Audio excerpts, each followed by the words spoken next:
Vivimos y morimos, recorriendo una senda de acero y ceniza.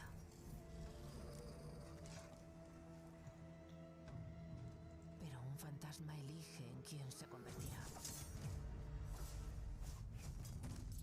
Y vosotros conoceréis mi nombre.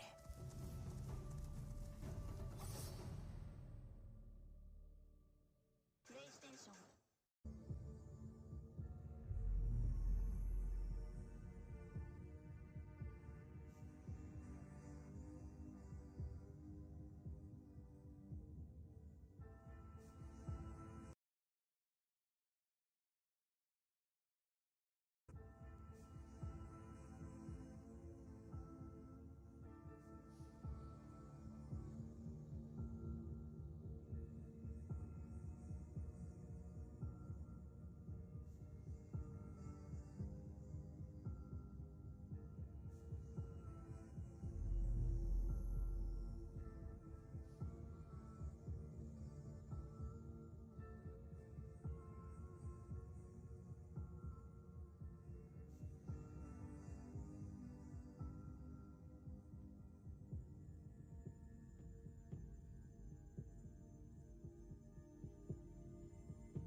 This year has marked a turning point in Star Citizen's history.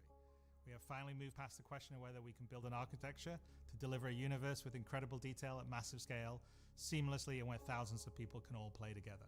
Server meshing has been working pretty much flawlessly at scale for the past 9 months. It has brought a more populated and active verse with up to 700 players online and in the same space at once. It's greatly increased server performance and delivered a much more responsive player experience. I couldn't be prouder of the team. They delivered something no other online game does presently. There may be other games out there that claim large player counts, or even the ability to mesh, but none do it at our detail, scale, and seamlessness. Of course, there will be continued improvements to server meshing and to Star Engine, but having moved past this last big technological hurdle has allowed us to finally focus on quality of life and stability improvements, something that has long been overdue. We're about to deliver our 9th patch in 10 months, with content that has brought Star Citizen storytelling into new and exciting directions. We pushed more than 24 features and more than 2,000 bug fixes. And while there is still a long way to go, the game has gotten more stable, performant, and fun as a result.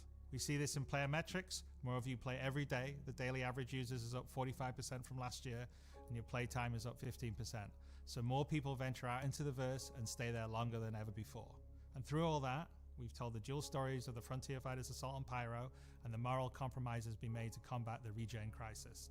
Now, as those stories come to a rest for the time being, it's time to look forward to the next chapter of Star Citizen, where the instability in Pyro and the callous actions of some pave the way to new adventures, new locations, and new threats. Last year, we announced our next Star Citizen would be Nyx, home to the People's Alliance of Levski and bordering the Vandal threat. Today, we're proud to share that your adventures in Nyx begin not next year, but next month, when Star Citizen's third system comes online in Alpha 4.4. 2 new systems in 1 year. That's only possible because of the tireless work of our development teams, server meshing accelerating what's possible, the support teams behind the scenes, and most importantly, all of you. Now, I do miss that we're not all together under one roof this year, but in many ways, we're more connected than ever. Across the globe, many of you are gathering at watch parties, 9 of them with our developers in attendance, and countless others springing up in communities everywhere, and all happening simultaneously today. So even if we're separated by oceans and continents, we're bound together by the same passion for space, for discovery, and for this incredible universe we're building together. Whether you're at home or alongside your crew at a watch party, grab a drink, sit back, and let us take you inside our up-and-coming plans for the next year of Star Citizen.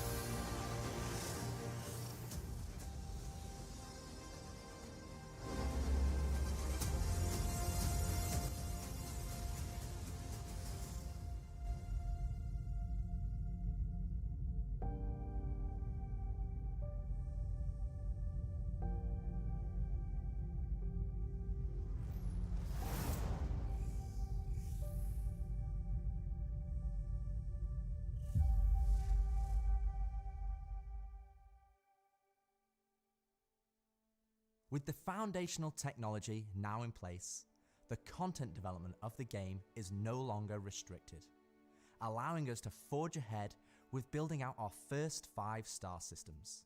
Nyx will see the much-loved Levski landing zone added back to the verse, while also bringing you one of its most iconic landmarks, the Glacium Belt.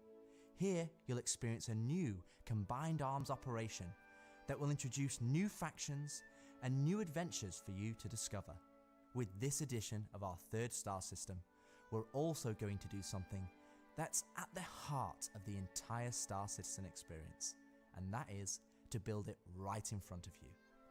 As we have done this year, with the addition of several major locations, such as the Hathor facility or the Lazarus complex, we will continue to unveil new Nyx content throughout the year.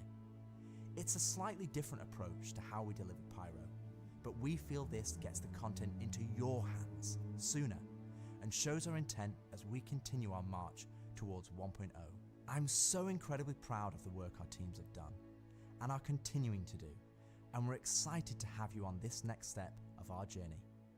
And as with any journey in Star Citizen, that begins with a little story.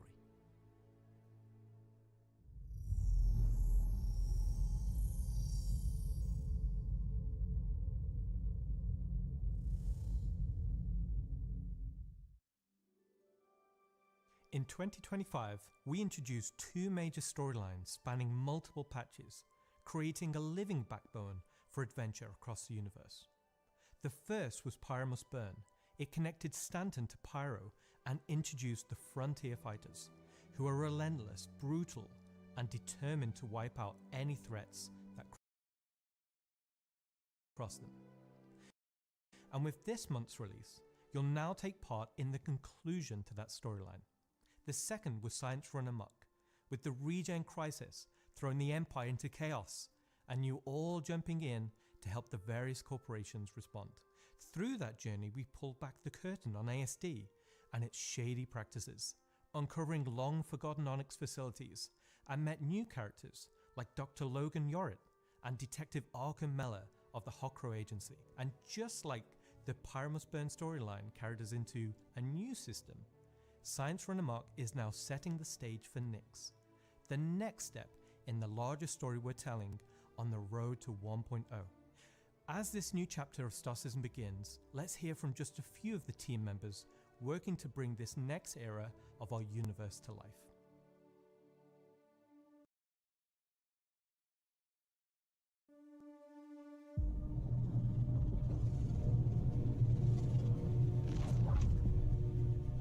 When the Nyx system was first discovered, the United Empire of Earth, the UE, came out and did scans and kind of found out that the system wasn't really worth settling. The planets were too hard to terraform, the resources were too tough to get, so they opened it up. And one company saw opportunity where the UE didn't, QV Planet Services. And so they expanded into the system and tried to mine as much as they could, making a very slim margin by the sheer quantity of resources they were pulling out. The system itself sort of ran its course from sort of a large corporate interest perspective, and then was mostly left abandoned. Now this ended up being the ideal situation for the People's Alliance, who were a group of revolutionaries who were trying to overthrow the dictatorship of the Messer regime that was going on in the Empire at the time. So they went to the Nix system and established what became known as Levski. They wanted to make it everything that the UEE wasn't at this time. They set up what they saw as their ideal society, where everyone's voices would be heard, where everyone would be equal. But they'd fallen onto hard times. So Nix today is kind of at an interesting point in its history. Now that the UEE has kind of transformed itself into a democratic society, what is their role? What are the People's Alliance rebelling against? And they still see the Empire as being inherently unfair. They see their role as still trying to create a free and fair society. But on the other hand, they have more problems than ever, and there's new threats lurking around every corner. And they have to ask, are they prepared to handle that? Or do they need to turn to the UEE for help?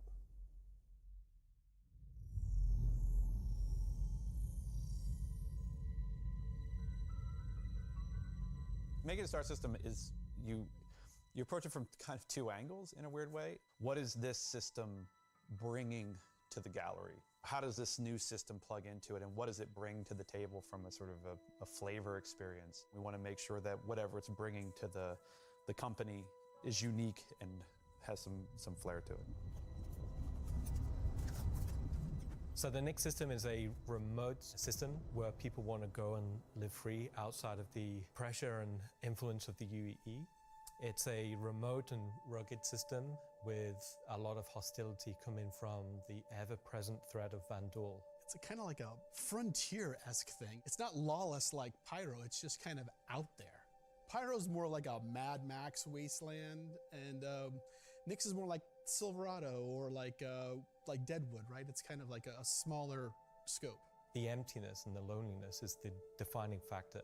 You're still going to find gangs, you're still going to find hostile presences, but it's where people go if they want to live off the grid.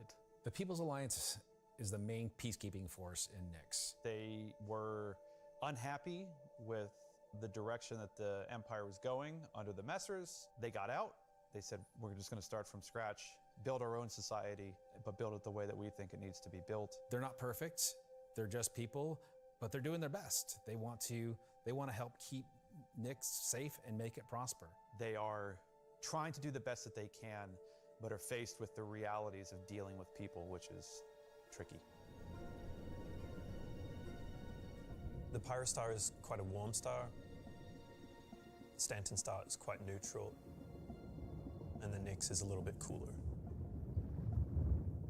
The system has its star, and it has this dark, really, really dense gas sort of nebulous cloud. And it has points of light scattered around it, and those points of light in this gas cloud is really, really hazy. So because Nix is bordering Vandal space, it was important that we have a gap in the Nix gas cloud where you could sort of just, in between the clouds, see a piece of the Vandal space. It feels so close that it's even like protruding some red light. The level designers are using it as an actual visual indicator of where to place more dangerous POIs. So if you point your ship in the direction of it, you should find, as we build it out, that you will be in more and more danger. And I think that's really cool. To give more atmosphere, I was testing out adding some sort of space snowflakes, essentially. So when you look towards the sun, you can sort of see that sort of like sparkle. But then when you look away from the sun, you'll see the reflections and sort of like little glints of light. For the jump points in Nyx, we'll have 2 on this release. We'll have one from Pyro to Nyx and one from Stanton to Nyx. It should be going from Nyx to Castra, but we're essentially bypassing Castra temporarily. Hey, we want to make sure you can get there any way you want. Glacian Belt is a huge asteroid belt that is in sort of the middle of the system. Glacian Belt is a combination of a bunch of technologies that we already had. The asteroid fields we use for planetary rings and the gas clouds, and it's combining them to make something completely new that we've just not seen before. It's full of resources that are still left unharvested because it's kind of a tricky spot for mining. It's not the easiest place to go, but that means that there's still a lot of opportunity for independent miners to go out there. So the rocks in Nyx are a bit more sharp, like in the Pyro and the Stanton. One of the big differences too is all of that extra added movement that just adds a little bit of extra flair. It's also a good hiding spot for people who are trying to elude capture, maybe set up ambushes, that type of stuff. Always feel way more interesting flying in those spaces than just, through empty void. And as we build out the Glacian Belt over the next year, lots of places to put new content. Delamar is a very large asteroid in the Glacian Belt that QV Planet Services had built a mining base on that got taken over by the People's Alliance and renamed Levski.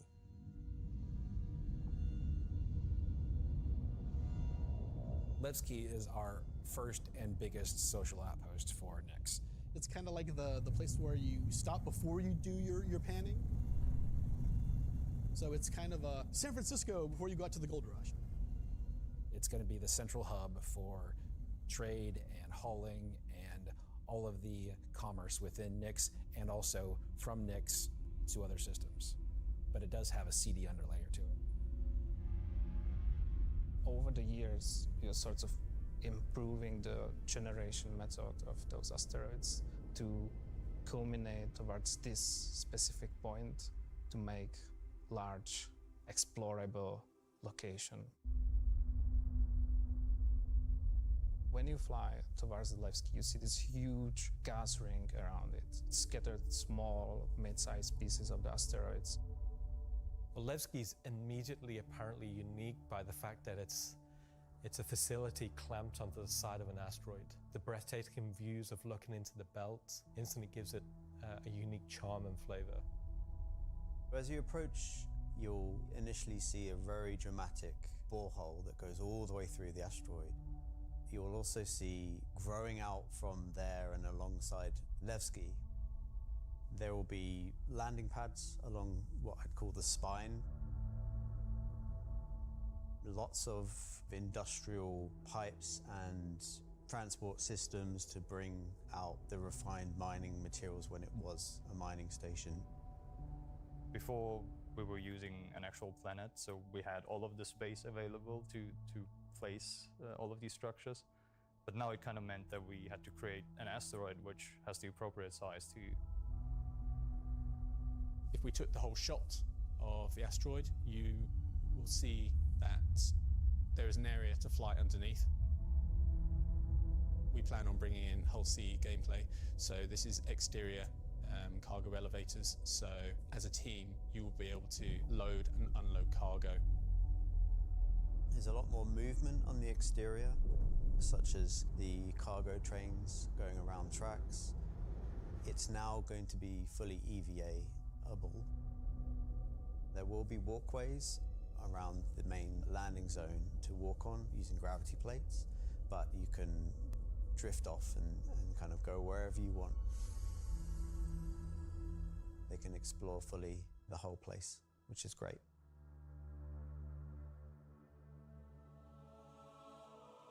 Unlike the majority of anarchists living in Pyro, there are people here in Nyx that care. It's not a downtrodden or derelict, dilapidated location. It has a sense of order. But only where the People's Alliance has people living. But we've had Levski before, and we've updated it quite substantially to be more in line with the newer features that have been put in since, but also visually, and there's been a lot of quality of life fixes that we've wanted to add and bring up to like a good standard for a landing zone. Gracing the main lobby of Levski is a large statue of Anthony Tanaka, who was a child worker. And was being worked to death, all of them were. And Anthony Tanaka just had a break and just said no, and stood up against the foremen, the supervisors, the managers, the guards, and was killed for it. And so he became a sort of a figurehead. And kind of was one of the linchpin moments in seeing the fall of the Messer regime.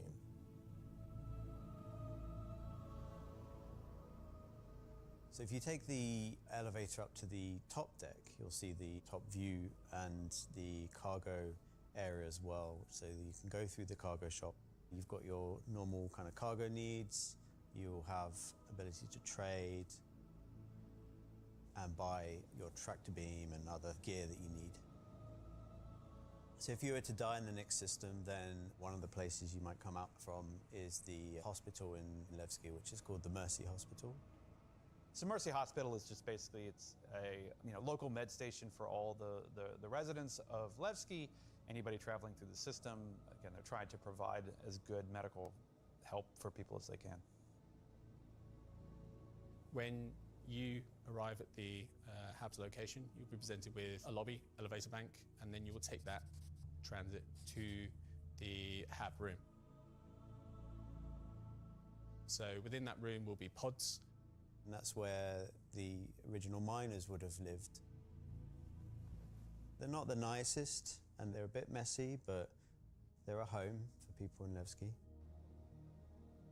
If you head down to the lower view deck, you'll go through into the Grand Barter, which is your main social and commercial area of Levski. This is where you will see market sellers selling their wares. There will be stalls, there will be kind of more embedded shops. And that includes things like Corderies, which is your armor shop, and also conscientious objects, which is for weapons. There's also one of my favorite places, Café Musée, which is where you can go down into some of the more rocky depths and grab yourself a drink, and you never know who you meet down there. If you explore a bit more around the Grand Barter, there's other routes around and little side passages. There's another shop that's away from that area called Teachers. Teach's Ship Shop is basically where you would go if you were looking to pick up a used ship, buy some ship parts, fix up your old ship, find some new stuff, sell some scrap. We've closed up Dumpers Depot for Levski, and everything that used to be sold there will now be sold at Teachers. Another new area, as well as the cargo shop that we've added, is the refinery deck for Levski. That's where you can take your processed goods, not just from Levski, but from the rest of the Nix system, and refine and sell those goods there.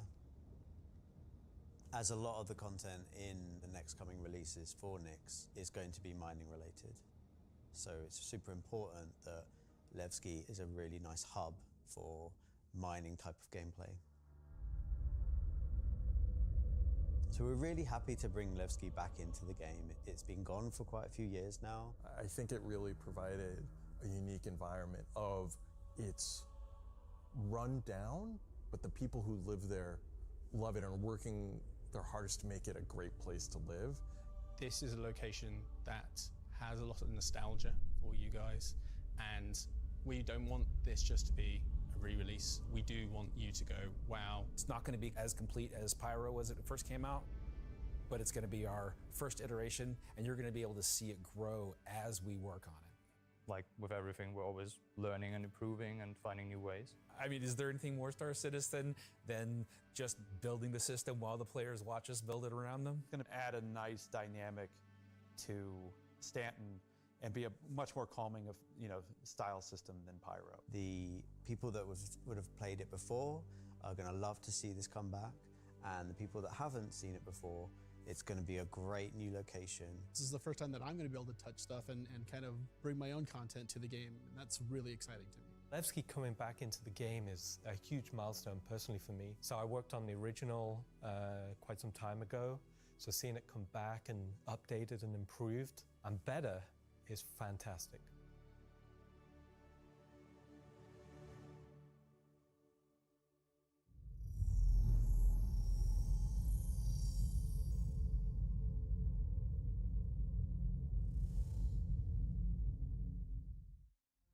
So we've talked about Levski, we've talked about the Glacian Belt, but you're probably asking yourself, what's the new gameplay activity we're going to be doing? So let's find out. Welcome to Nyx is your first experience in a new space station in a new solar system. It's a mystery to be solved. There's things for the player to explore and look into. There's going to be some twists and turns, of course some combat, and if you're lucky enough to survive, maybe some good rewards. This is basically a continuation of kind of our ASD storyline. So in the closing out what we had called our Science Run Amok storyline, we had revealed that ASD had been procuring sort of very black market illegal stuff in order to conduct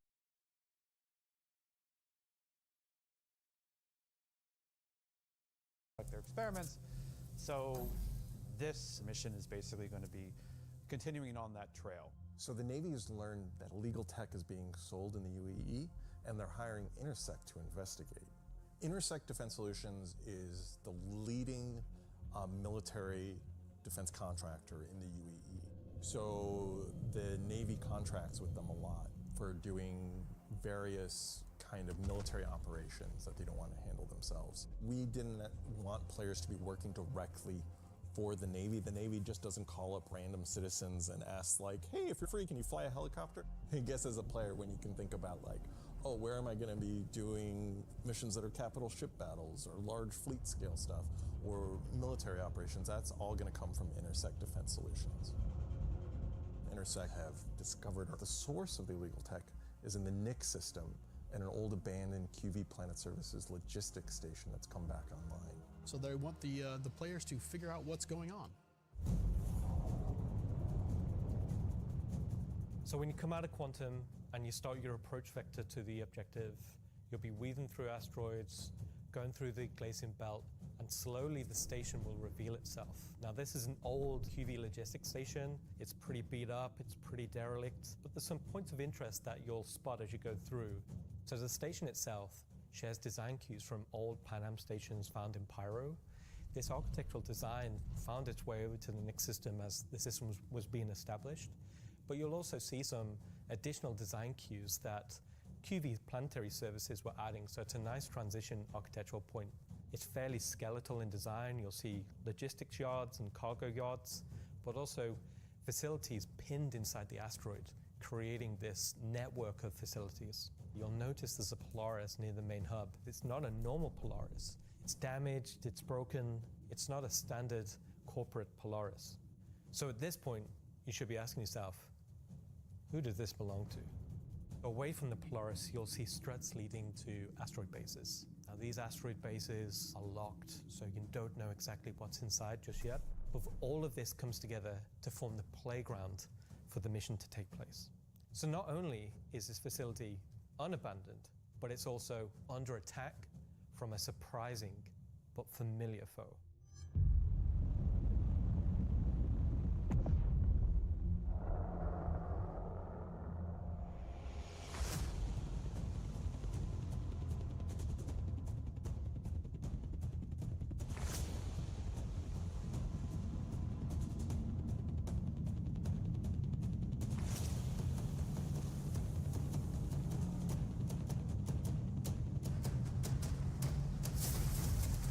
First time in the PU, the Vandal.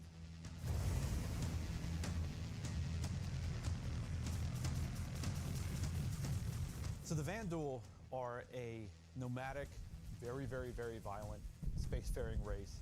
They've been striking out against outposts and such in the Nyx system. They don't really know what they want, don't know why they're doing it, but it seems like whoever's running the station is really pissed them off. Vandal raiding parties have been arriving in the system, and they're unaffiliated to any clan. The small groups coming in and picking at them. But as time goes on, those raids are getting bigger and more frequent. There'll be the scythes that you're familiar with, glaives and blades that we all know and hate, and a new craft for the PU, the Vandal Stinger.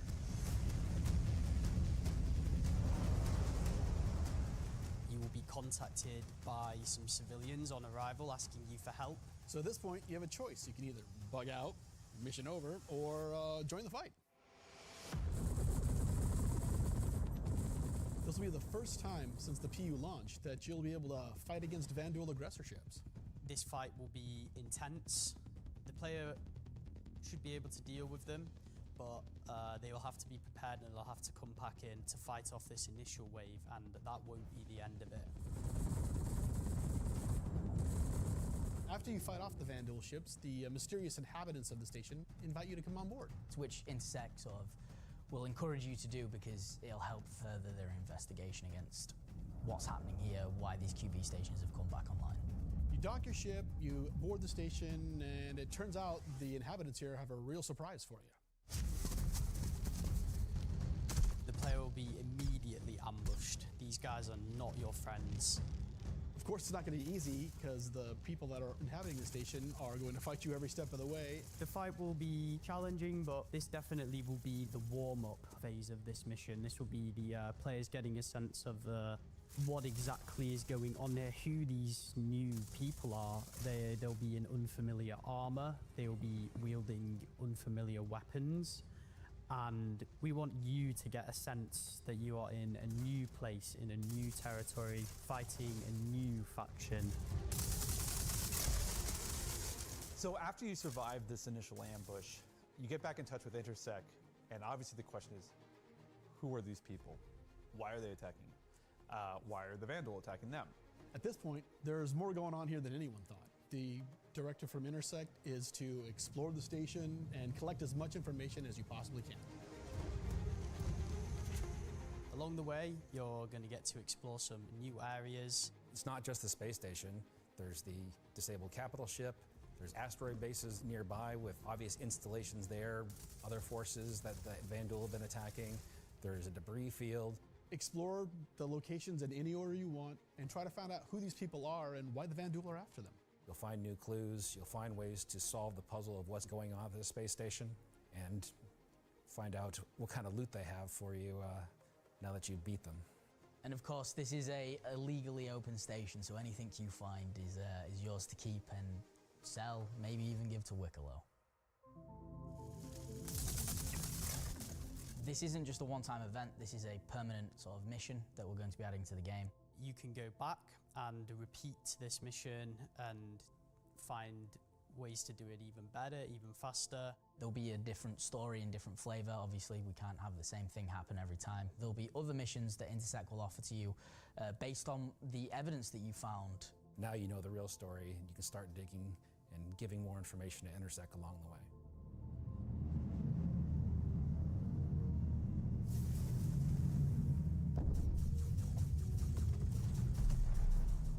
I'm super excited to finally see the Vandal in the PU. I'm excited to bring cool Vandal ship combat to SC. Players in the PU will now get to face down these awesome ships and get a taste of like we already have it in Arena Commander where you get to fight the Vandal swarm, and being able to do that in the PU is going to be, I think, a heck of a lot of fun.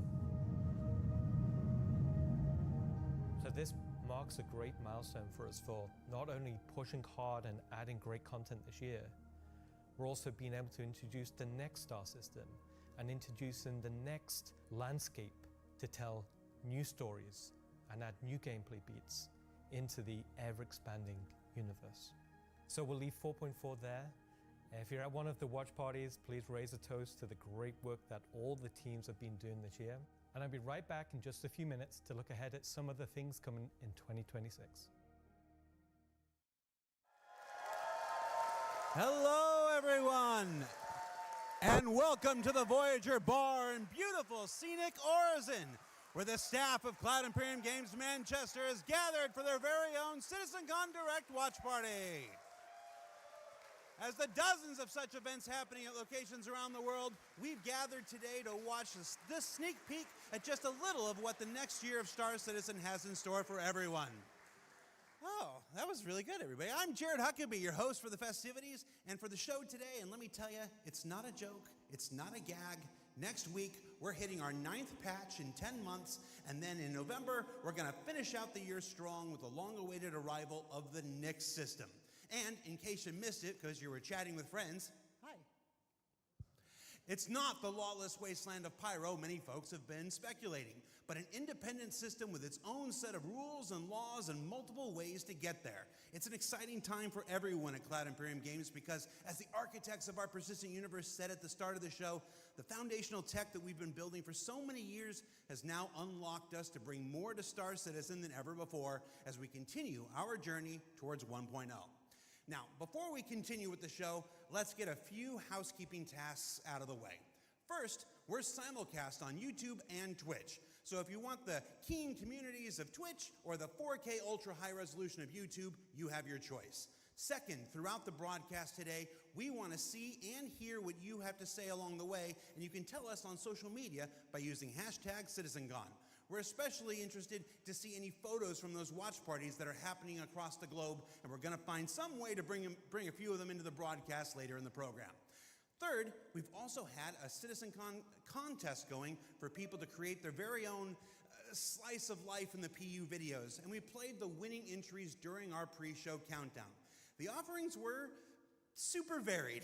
The idea was to work with a team to show the life of a miner or a hauler or a bounty hunter or whatever. But one guy just said, I'm going to make a video about how awesome I am. And I respect that. So shout out Nocturnal Revenant. I don't remember if you were one of the winners getting an L21 Wolf from Kruger for their efforts, but you won the coveted Disco Lando Complete Narcissist Award. Good job. And to all the winners, I'm sure someone will either be in touch with you about your wolves or they'll just show up on your accounts. I really don't know how that process works. Probably would have been good to find out before the show, huh? He's so afraid. Either way, if you missed the pre-show and are curious if you won, you can check the replay after we're done here today. All right. I just realized that my bosses, Chris and Sandy, are sitting in a movie theater watch party in Switzerland right now. A completely captive audience. So real behind the scenes here. This is especially torturous for Chris right now because he's super excited about the next segment we've got coming up. Aren't you, Chris?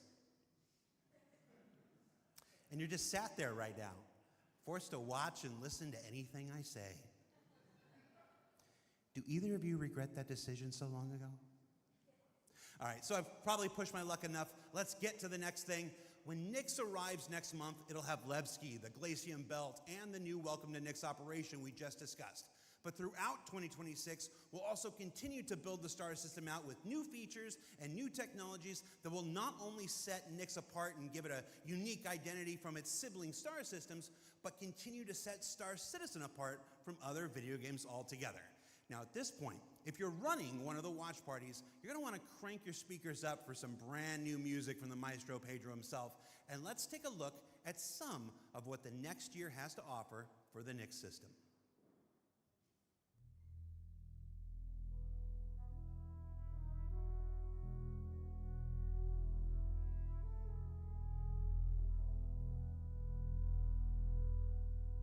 At Cloud Imperium Games, we believe art inspires the best technology, and through the development of that technology, it pushes us to create even better art.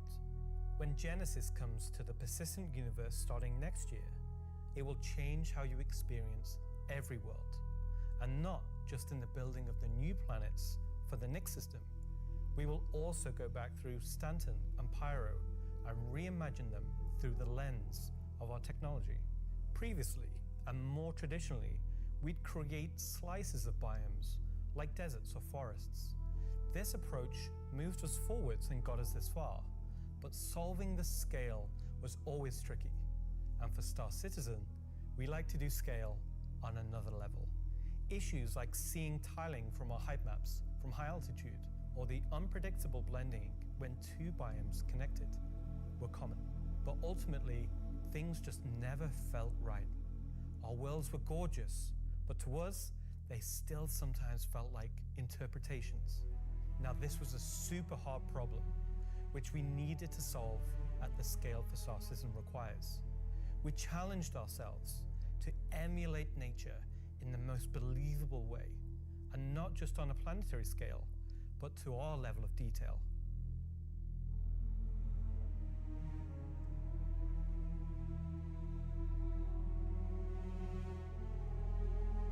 With Genesis, we've made a complete paradigm shift to how we do things. Biomes are now created based on the physical data sets, with the assets being spawned whenever and wherever the correct criteria is found. So when you see a forest or a meadow, it's no longer because an artist painstakingly crafted it there. It's now because it simply wants to be there. It fits inside our rules. Genesis also ties into our other gameplay systems. Our new planets are built from the information we create for our different datasets, like height maps, humidity, temperature, soil types, soil amounts, geology erosion data, to name but a few. This means you can now tell where to find valuable minerals as the geology looks like it would be suitable for it. Where scree piles exist below sheer cliff faces, and where rocks have broken off over time due to erosion. Of course, these new tools still give us the ability to direct the look and feel we want. The attention to detail from the tallest mountain to the smallest flower is still our core DNA. With Genesis, we can now keep that detail-orientated mindset as we focus on the quality, and it provides the quantity. Genesis provides our planets with the ultimate sense of exploration and adventure, discovery in the purest emotional form. We want you to find that perfect place, with the planets providing an abundant resource to harvest. This is a major part of what exploration is for us. We want that feeling of finding a corner of the universe that you'll fall in love with, and where you want to settle down and build your home.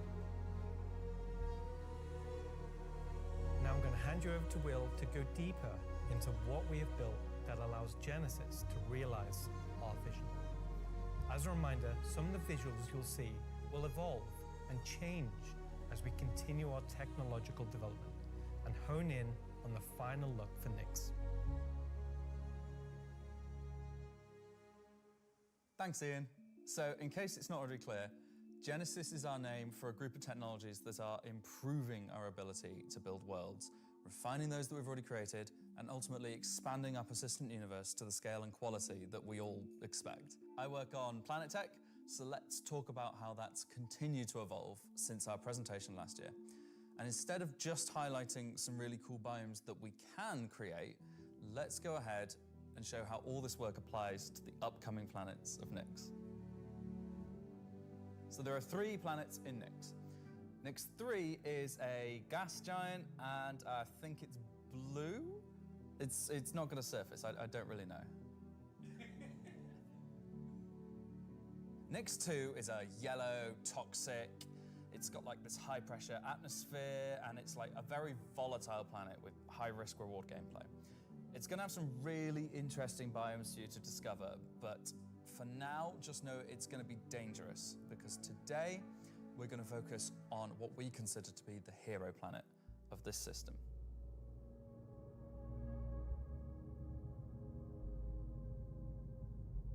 Nyx 1 has got a rugged, remote beauty. It's got a diverse set of biomes, from weathered rocky mountain ranges to vast sweeping forests and grasslands, and from damp, expansive wetlands to claustrophobic, festering swamps. These core biome concepts give us a fantastic platform to hone our technology, in some cases because the current tech couldn't do them at all, or because we want to completely step up our game for them. So, let's approach this planet in much the same way that you, the player, will, from orbit. The orbit appearance of the planets going forward is far more tied to what is present on the surface. Previously, we had different data that drove the orbital and ground coloring. That's because the orbit was designed to look like vegetation that we'd place on the surface, and the ground coloring was trying to be a mix of soil, rock, and the organic compound coloring that forms the kind of colors there. Now we author much more of the data in a unified way. When you look at Earth, you see blues and greens for ocean and vegetation, and brown or yellowy tones for sand and soil. We wanted to keep it as simple as that. The same set of textures and data that define the color of the soil, sand, and rock on the ground are used to create the orbital look. We then assess the presence of vegetation and competition between different species on each part of the planet and use that to blend in tones of green, including variations due to species health and the current season. This creates a far more complete image and allows you to identify features, geologies, and potential points of interest all the way from space. Let's go down to the surface and start with something closer to what you're used to, but in a whole new light.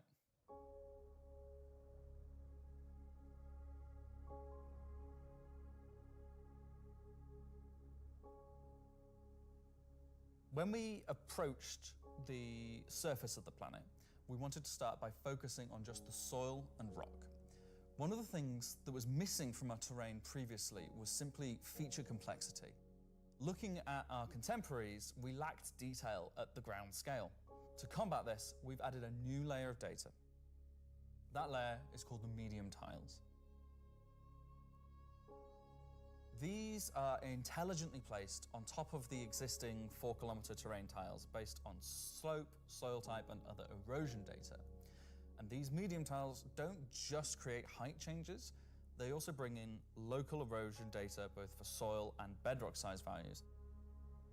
And this gives us a whole new level of terrain detail, of scale, and allows us to create far more unique locations across the planet. So now that we've nailed the surface, let's have a look at adding some rocks. We've now got two major contributors to the rock content of our planets. Firstly, long desired feature, cliffs. We are adding large scale, very detailed to all our cliffs based on the geology at a given location. This adds an exciting new dimension to steep slopes that we simply couldn't get before. The second is a big one for you ground vehicle enthusiasts. Rocks are now found not scattered everywhere, like spilt popcorn at the cinema, but only in places you'd expect to find them, thanks to a brand new rock scattering algorithm that isn't annoying as hell. Using physical data generated for each large and medium tile, now rock distribution makes sense and has a physical basis. So if you're still crashing into them after this comes out, that's on you. The rock assets themselves have had a glow up too. We now create rock sets related to a particular geology that look like they originated from the same source. And this ties into how we'll be distributing minables in much more interesting ways too.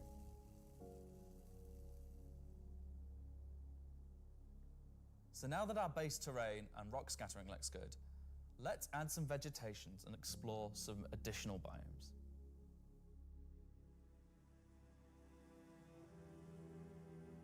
Nyx 1's forests and grasslands are full of trees, various grass species, rock formations, and they're found in all sorts of elevations like mountain valleys, open plains, and dense meadows. And when we start to add a bit of fresh water, they begin transitioning into more wetland-type biomes. And while forests are super cool, let's focus on the grasslands and wetlands today. So, how are we making these look so great? Obviously, we've had grass before, but never meadows of it, because until now, we haven't been able to spawn grass in large enough quantities or effectively represented at distance. So we're stepping up our game in terms of spawning, shaping, and shading grass. With Genesis, we now leverage GPU spawning to create vast quantities of assets across all biomes. whether it be dense meadows or more complex collections of ground cover like you can see in these wetlands. We are also able to fit our grass tiles to the ground by conforming them to the unique terrain underneath. Now we can finally cover complex terrain shapes with grass and ground cover assets, and as a result they are now gravity aligned, meaning each blade is oriented as you'd expect and not sticking out like before.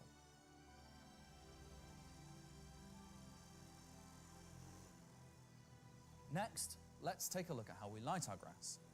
Now, as in real life, the shading of a grass blade, or indeed a whole field of grass, is lit very differently to like a flat surface.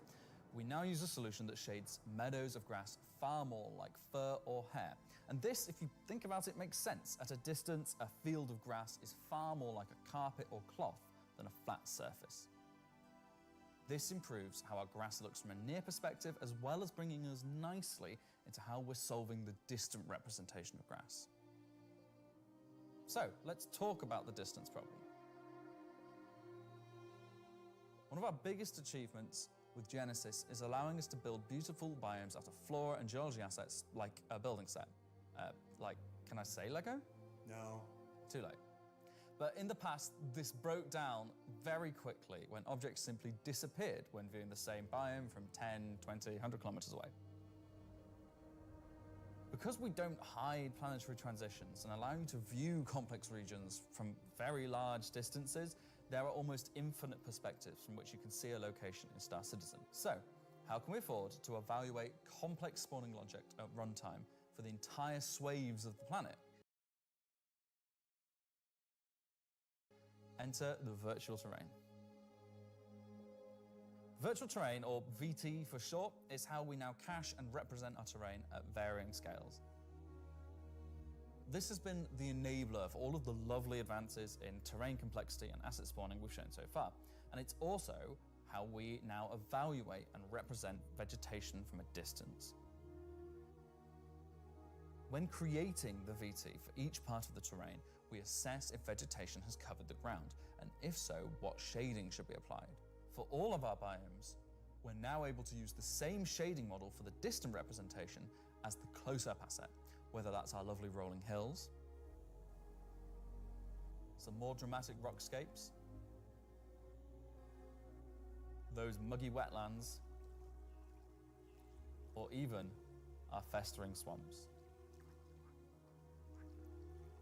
So yeah, we didn't forget about the swamps, and they're coming to Nyx 1 as well. Built using the lessons learned and all the technologies we've developed, these swamps now spring into existence from the planetary data. This biome combines all of the elements from the other biomes we've shown you today, from water interaction, denser spawning, unique ground coverage, and I think it creates something really unique.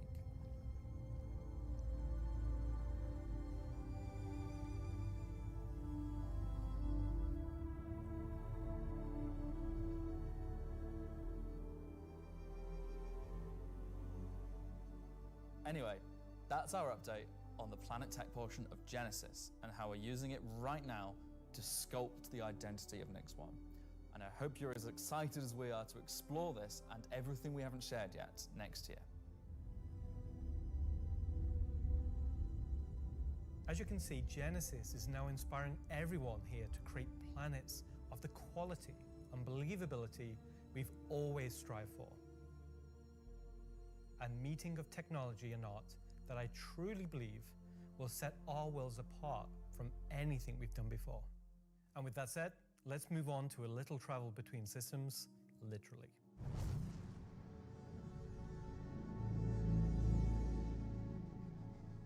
Up until now, our mission system has been specific to the star system you're in, meaning a Stanton mission has to take place in the Stanton system, and a Pyro mission has to take place there. We've never been able to link these together, but with the introduction of our third star system, it's time for this to change. And that begins with the introduction of interstellar cargo. What are you talking about today? System-to-system hauling missions. Hauling is back. No one said hauling was gone. He doesn't even play the game. These are exactly what they say on the tin. Missions where you're going to start in, say, Stanton and end in Nyx, taking various volumes of cargo between the stations. So there'll be high volumes of cargo that kind of fulfill the purpose for the Hull C and the other series of Hull ships. And there'll be a few sort of more direct routes. So you might pick up some cargo from Ruin Station in Pyro and go through the jump point to Stanton and drop it off there at one of the LEOs. So if you've never sort of experienced the jump point or going through it, these missions will require you to. They're no way limited. You can do them in any sort of ship you want, any size of ship. I'll be doing them in my Drake Cutter myself, between Stanton and Nyx. Just a Drake Cutter. I've got a few ships, but the Drake Cutter is really cute, so. One thing that we're looking to add with these interstellar missions is scripted combat encounters where you can be attacked by NPC ships. Maybe the mission giver has tipped off some pirates who are looking to get a hold of that cargo, as well as express missions, which means the deadline timers that you're used to in the regular hauling missions might get really tight and you've got to learn to be very fast. All of the love and care that has gone into hauling missions so far, with the logistical network and making sure they make sense within the themes of the systems, just as much love has gone into the interstellar missions we're making now.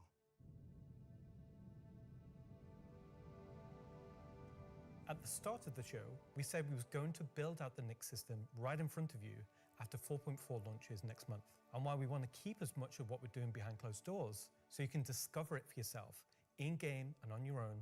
We still are excited to share with you a brief look at one of our up-and-coming locations we're calling Rockcracker.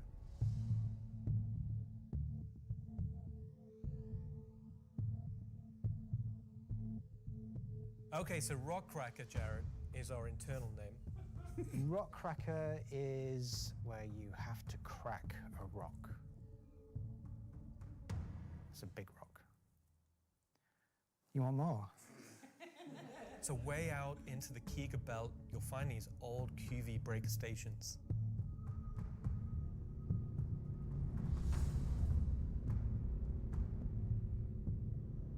These were originally industrial facilities breaking apart large asteroids and mining them down.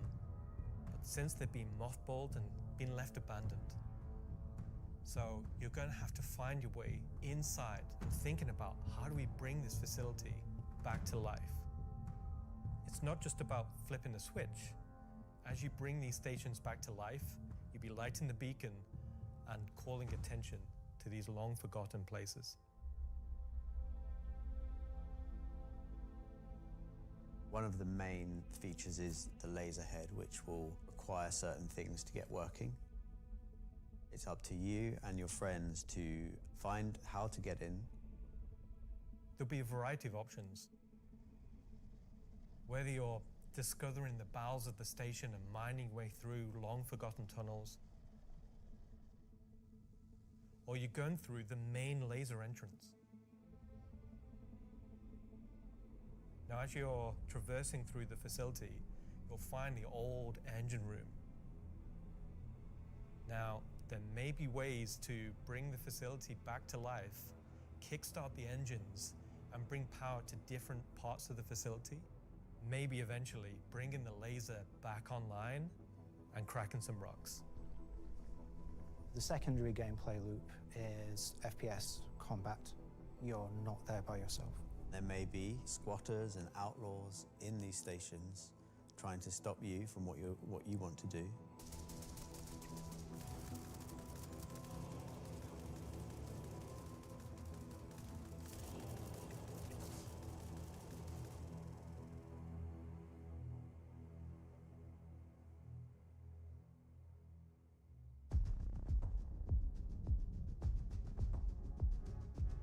So you've found these old facilities, you've brought them back to life. You've systematically brought power to various functions of the facility. You've activated the laser. You've fired the laser. You've broken apart the rock. And then you'll be able to fly your ship inside and see what's there. So you fly a ship into an asteroid? Yeah.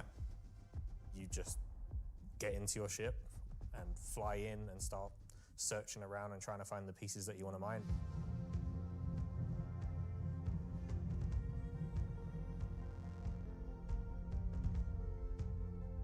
I'm really excited about Rockcracker because it's a sandbox activity.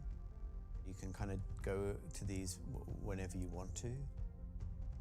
This content is for players who enjoy mining, who enjoy exploration, investigation, and don't mind a little bit of FPS content while they're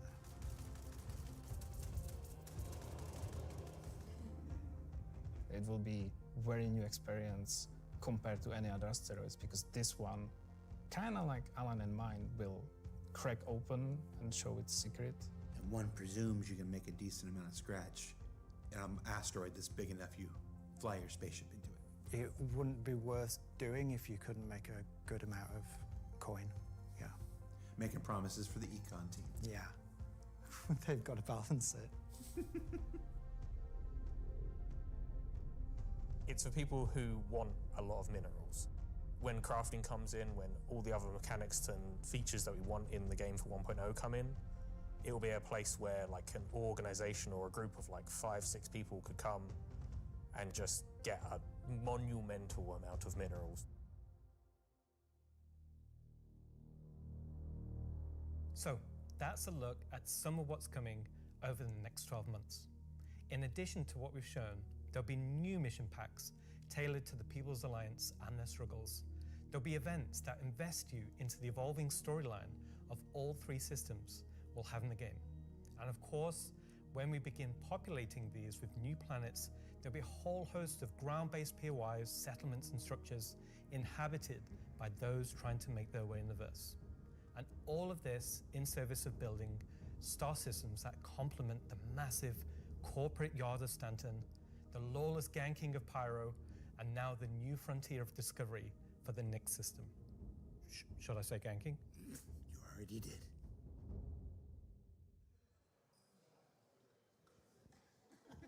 Good job, everyone. So yeah, a whole lot to take in there. Interstellar hauling is the beginning of a massive expansion to the mission system that'll let us connect these 3-star systems like never before. What else we got? Rockcracker. Rockcracker is just one of the next operations that'll be coming to the Nyx system in the first half of next year, where you're gonna fly into an asteroid and do that thing that miners love more than anything else. Complain about PvPers getting in their way. No, I'm being told it's mining. It's mining. And of course, one of the most anticipated features coming to Star Citizen, Genesis, and what that means for the planets of Star Citizen, including the ones already in there. So let's talk to Will Hain and find out more. And I'm just remembering that Will Hain is in France at the watch party. Okay, France. Ask Slarty Bartfast over there how they're going to use Genesis to update the planets and moons of Stanton and get back to me, all right? And see if we can get some fjords. What else we got? The CitizenCon Digital Goodies Pack. That's a hard thing to say. That went up for sale a couple weeks ago and has a whole bunch of mysterious items in it, and that's where I can tell you now that almost all of them are tied to the Nyx system in one way or another. So let's find out what's actually in there. There's a gunship flight suit and helmet, 2 armor sets from that mysterious faction causing a ruckus with the Vanduul, an Intersect BDU sweater and outfit, a couple of crazy weapons that I'm certain we're going to learn about in just a few minutes, some slick Levski swag, and finally, to celebrate the long-awaited addition of the Vanduul to Star Citizen, a cool Vanduul knife and adorable plushie, which I swear to love and squeeze and cherish forever. So yeah, it's a pretty solid haul for this year's Digital Goodies Pack, which you can still pick up right now on the RSI store. So now, let's go ahead and transition into our next segment. Much of what you see in the show today has been the culmination of a lot of people's work in... What's up? All right, I had a dream about like this once. Yeah. Okay, so against everyone's better judgment, the thing has finally happened. Can I help you? How do you think the show's going? Good. We're getting the Nyx star system and the Vanduul are coming. Kind of been a lot of Nyx, right? Well, yeah, but it's a major milestone and it deserves a major showcase celebrating everybody's hard work. And you got more, right? Well, yeah, there's spaceships coming up. Cool. Wow, it's like they only scanned the original community portion of me. If pictures steal your soul, imagine what face scanning in PCAP does. Well, this has been super cringe. So I'm gonna head out. Mm-hmm. Bye. Oh, regular CitizenCon is still better. You should have done that. Of course. Thank you. Part of me that isn't a soulless marketing puppet. All right. No. No. No. No. Let's just go to some spaceships, shall we? Hi, my name's John Crew. I'm the vehicle director here at CIG, and welcome to Talking Ship, where we're going to talk about 3 new ships coming to the persistent universe.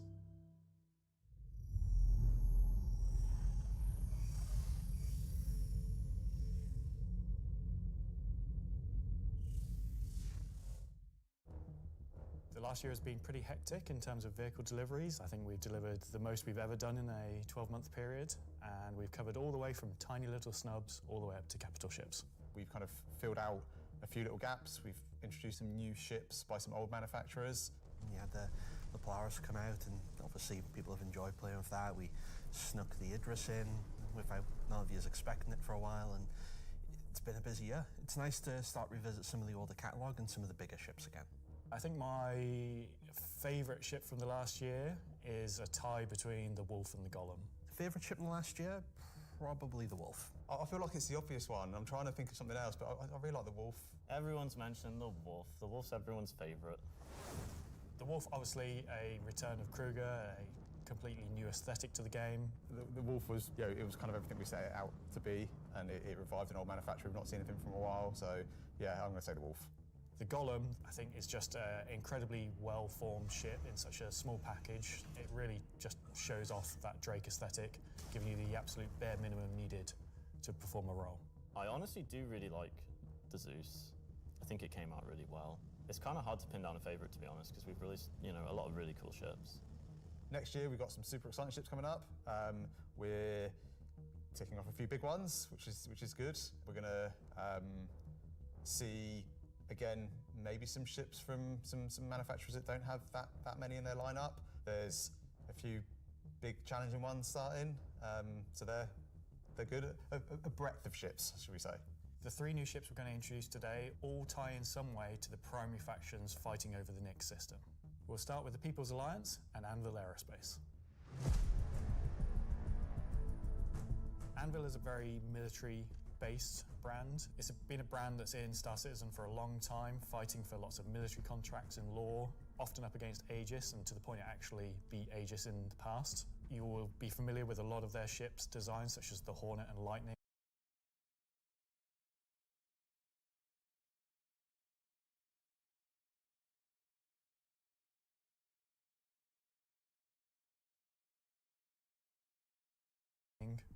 Earlier this year, we introduced the Anvil Asgard, based on the Valkyrie chassis, which is an extremely popular offering. And this year, we're bringing the concept ship we introduced last year, the Anvil Paladin, to life. The Paladin is a gunship from Anvil Aerospace designed to support ground operations. A gunship is a ship that's designed to sustain a sustained firefight while dealing a lot of damage, also taking damage. We don't have a lot of gunships in the game that are true dedicated gunships. They are quite a tricky archetype to control in game without being too powerful. It's designed with a lot of firepower and high armor and health, but very low maneuverability. It's multi-crew. It's just built purely for battle. It's got lots of armor, lots of guns, big guns. It's got a very similar squat kind of form to the Valkyrie. It kind of reminds me of, I guess, like a pit bull. Obviously a very menacing silhouette.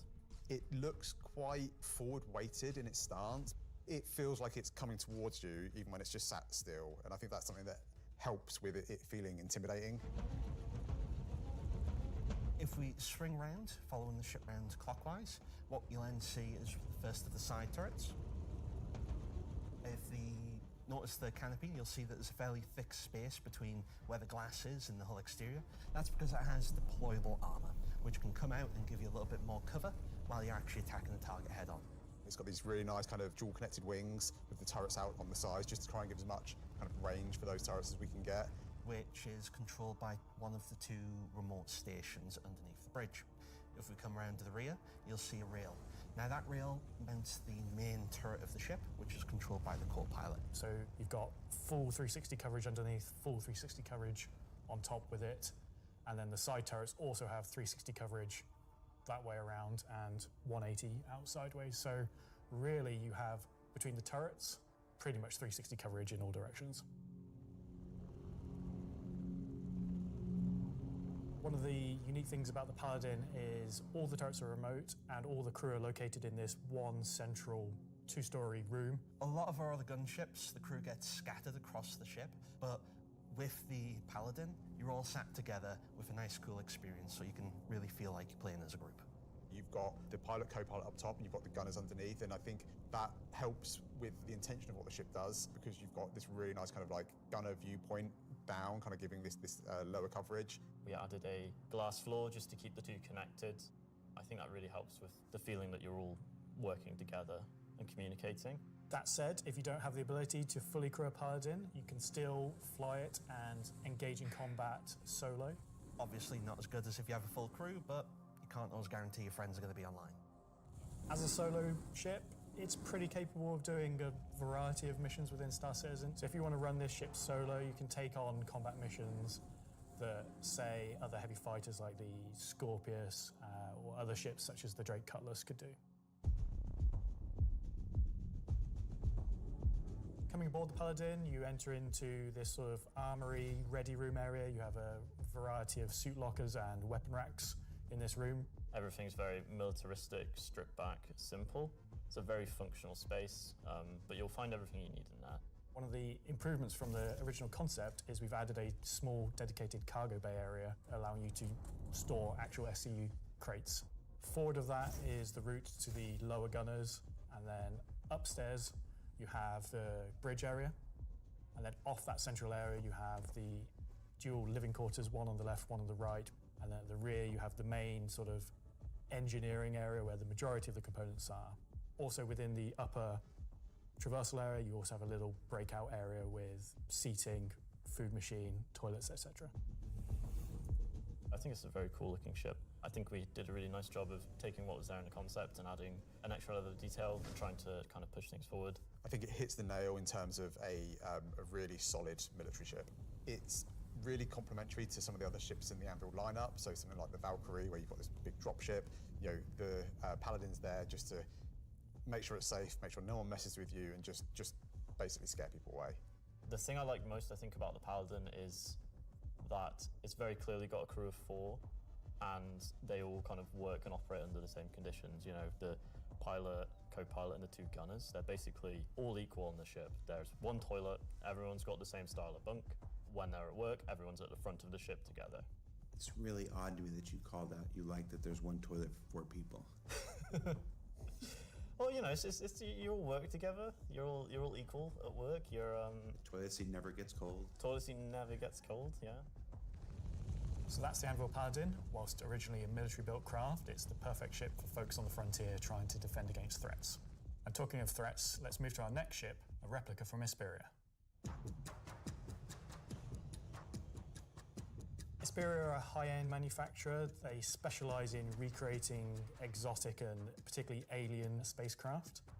Effectively what they're doing is they're remanufacturing them, making them a little bit more suitable for kind of human flight. And the latest offering from Hesperia is the Vandal Stinger.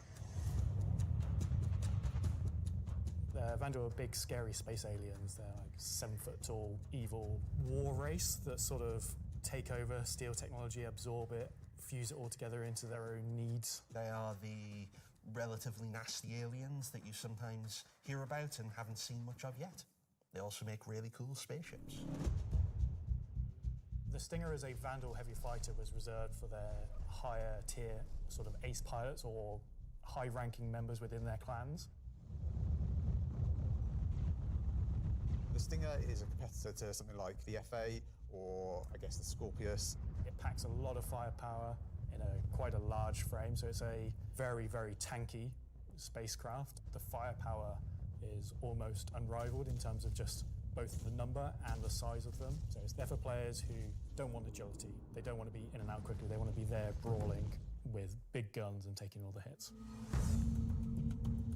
One thing Isperia have done differently with the Stinger is they have done away with the majority of the bespoke weapons. They heard everyone's complaints about the glaive and blade and have stripped off the original Vandal weapons to allow customization for standard human weapons. With the exception of the single-size 5 gun. Because it was too well integrated into the hull, even for Isperia to remove. All the additional weapons are generic mounts, so they can be swapped with any of the existing lineup that we have in the game. By doing this, provides greater flexibility to the end user, and this is something Isperia wanted for the civilian market. For that one bespoke weapon, the size 5 plasma cannon, functionally it is the same as the existing size 5 plasma cannons on the Scythe and Glaive, but it is a sort of Gen 2 model and wraps it in a different aesthetic compared to those models. You'll see they're very much older Vandal styling. This is much newer Vandal styling, but underneath it is the same weapon that people have used for years. Our job as the vehicle art team on the PU was to take the Stinger from the squadron team and prepare it for life in the PU. We took an opportunity to take, this really well-established art style and, add extra details where needed. So the exterior is a real blend of these kind of hard surface, kind of rare alloyed kind of wings, and then underneath this real kind of organic structure that kind of webs all of the ship together. It connects the thrusters in, it connects all the kind of underside of the vehicle and pulls the whole ship together. You can tell it's very different from the Vandal ships that are currently in the PU. If you take, for example, the way the cockpits are constructed.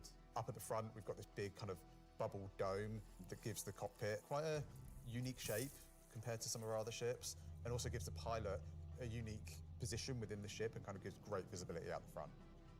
Boarding the Stinger is a little unusual compared to other ships, obviously being alien in nature. You're going through a ramp at the rear, and it leads you kind of straight up into the belly of the ship. There's, lots of organic detail, rib cages, kind of strange alien forms. On entry of the cockpit, the seat kind of comes down towards you, and you kind of climb over the back of it a bit like a motorbike. You're basically riding into the cockpit. It feels very much like you're being carried inside the cockpit. Into the traditional prone flying pose that Vandal pilots use.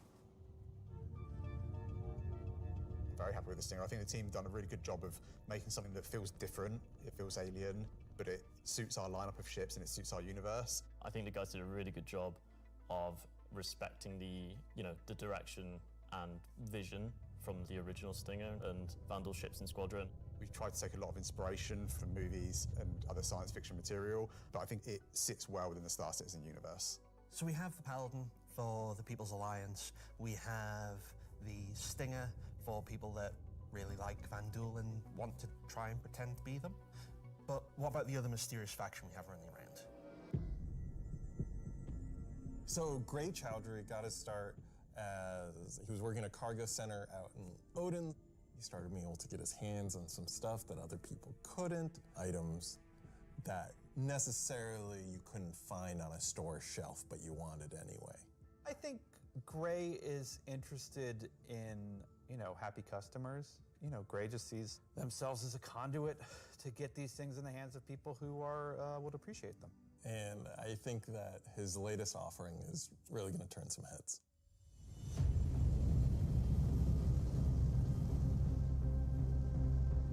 So the Shiv, well, we don't really know what it is, to be fair. It's what happens when someone who is a genius at aeronautics and ship assembly is given free rein to do whatever they want. It's the best of whatever they can find lying around, put together to make something truly unique, wonderful, arguably beautiful, and just released out into the universe to see what happens. At first glance at the exterior of the Shiv, I think most people will probably recognize there is more than a fair proportion of a cutlass visible there, but it's had quite a few changes to it. As you look a little bit closer, you'll start to pick out elements from other ships. You've got, main thrusters that are from the Valkyrie. Even the bits that are obviously a cutlass have had panels welded on, panels removed. The top turret, which is now remote, is just this hodgepodge amalgamation with multiple other ships' turrets. And then the changes continue onto the inside, where again, it sort of feels cutlass-like, but then you'll find there's bits of Crusader ships just integrated into the wall instead of what was there originally. It has lost its side entrance, some of its cargo capacity, but what it's gained is it's gained visually more powerful thrusters, it's gained a really kind of nice set of belly thrusters, it's upped its firepower. As ever with the refined work from Gray's Market, you can see that great care was taken to the health and safety to ensure that there's no trip hazards anywhere. There's like loose cables, panels are exposed. If you look carefully, you'll notice there are like tools laying around in the cockpit. It's gained a toilet. Bucket. Yeah, it's one for doing stuff, and then you need a second one to wash your hands. It's not an animal. It has very much taken that ethos of Drake and moved it down a level, which I think is quite an achievement. Just look at this thing. How do you even begin to describe the madness that created this? It's the Shiv.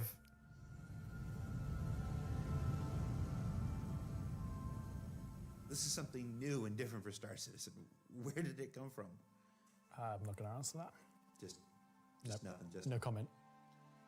Gray goes to places and talks to people. I mean, you know, there are just many ways to find these things that, you know, I mean, are they legitimate, you know, manufacturers? No. Are they operating on the right side of the law? Maybe not, but, you know, money's money. Does Gray have a motto, an ethos to live by? It probably comes down to, don't ask where I got it. Don't ask how we got it. Don't worry about it. Just ask if you want it. I think the Shiv is for someone that is looking for something a bit different, a bit away from the norm, that just wants something that's unique. It's definitely for people who like a rustic aesthetic. It's a fun ship, but it's also really strong, to be honest, and it's absolutely a statement. I'm happy with the 3 ship offerings. They are obviously very combat heavy. There's something we wouldn't normally release all at once, but honestly, all of them are a different statement and they're all cool. As always, super excited to release these ships into the game and just see how players react and play with them. It's always fun to see the quirks and the shenanigans that people get up to with them. So that's Talking Ship for another year. So, Yeah, you can do the thing with Lexi. Talking weapons.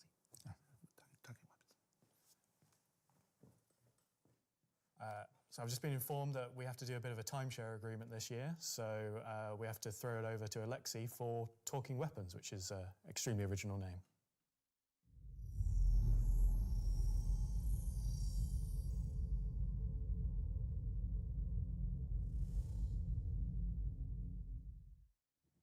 I'm talking about the new edition that came out in October. The non-weapons are essentially the weapons that does not have a manufacturer, the weapons that you can think of that were made by space pirates. Gray sells whatever he can sell. Sometimes he gets his hands on some weapons that come from unknown origins. He will sell things that no company in their right mind would ever make. These are the most kind of like scrappy and taped together and the most kind of like pyro-ish weapons that you can think of. Right now we're releasing 3 new weapons. Rocket launcher, the LMG, and the long-awaited Space AK.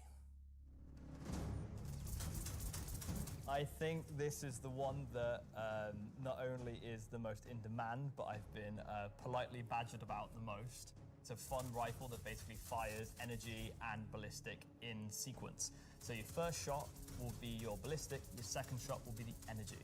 You'll see on the top of the art, there is a bolt that cycles the rounds, and that goes off with the ballistic shot, but it does not go off with the energy shot. And that is just like a really fun way of making a weapon work in kind of like a scrappy, glued together kind of aesthetic. The LMG, this thing is a really fun, slow-firing, hard-hitting beast. It will bring the 50 cal, and the only other weapons that have this right now in the verse are the Bearing Sniper Rifle and the Coda. Honestly, if you even get hit by one, you just instant tier 1 injury, back to medical. Are you even trying anymore? You know what? We made all these really complicated, fancy guns, and some people just want, I want a slow firing rifle. Give me a scrap together box that fires the biggest thing you can possibly find. We don't have a rocket launcher of this caliber. It will be 3 grenades straight together that you pull into the tube and fire towards your enemies. The cool part about it will have an arming distance, so you will not be able to just point it towards an enemy. It's also going to have a lot of spread. So essentially, you're going to have to get very close with your launcher to be able to blow up ships with a single payload in it. You can't actually aim with the apparatus, because you've got the tube on your shoulder, and you try to aim it, you'd have to physically put the tube in your head. So we were like, oh, we can't have an aiming apparatus for this. And then we realized, like, it's in the spirit of being a tube that you can't use the aiming apparatus, and you just kind of like, all right, I think that's the middle of the screen, I'm gonna hit it. It's in the spirit of being a tube.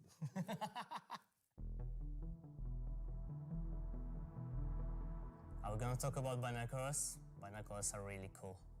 We don't have anything like this in the verse, and I think it will be really convenient to use something that's dedicated to look for the things, especially far away, instead of using your sniper scope, for example. Will the binoculars have glint?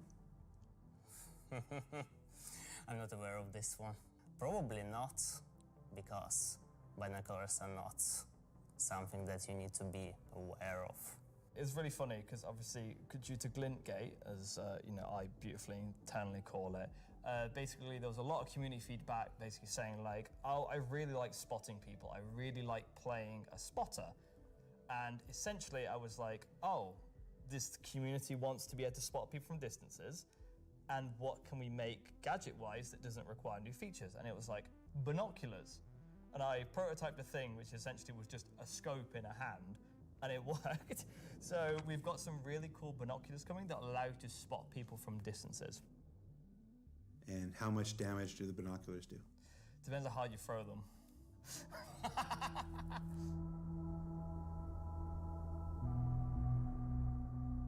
Thanks, Alexei and Zach. That's the end of this segment for this year. So that's talking ship and weapons, unless anyone else is going to come and tell me something else. It's been an exciting year, and I think the next year of ships is going to be even more exciting and expansive than this year.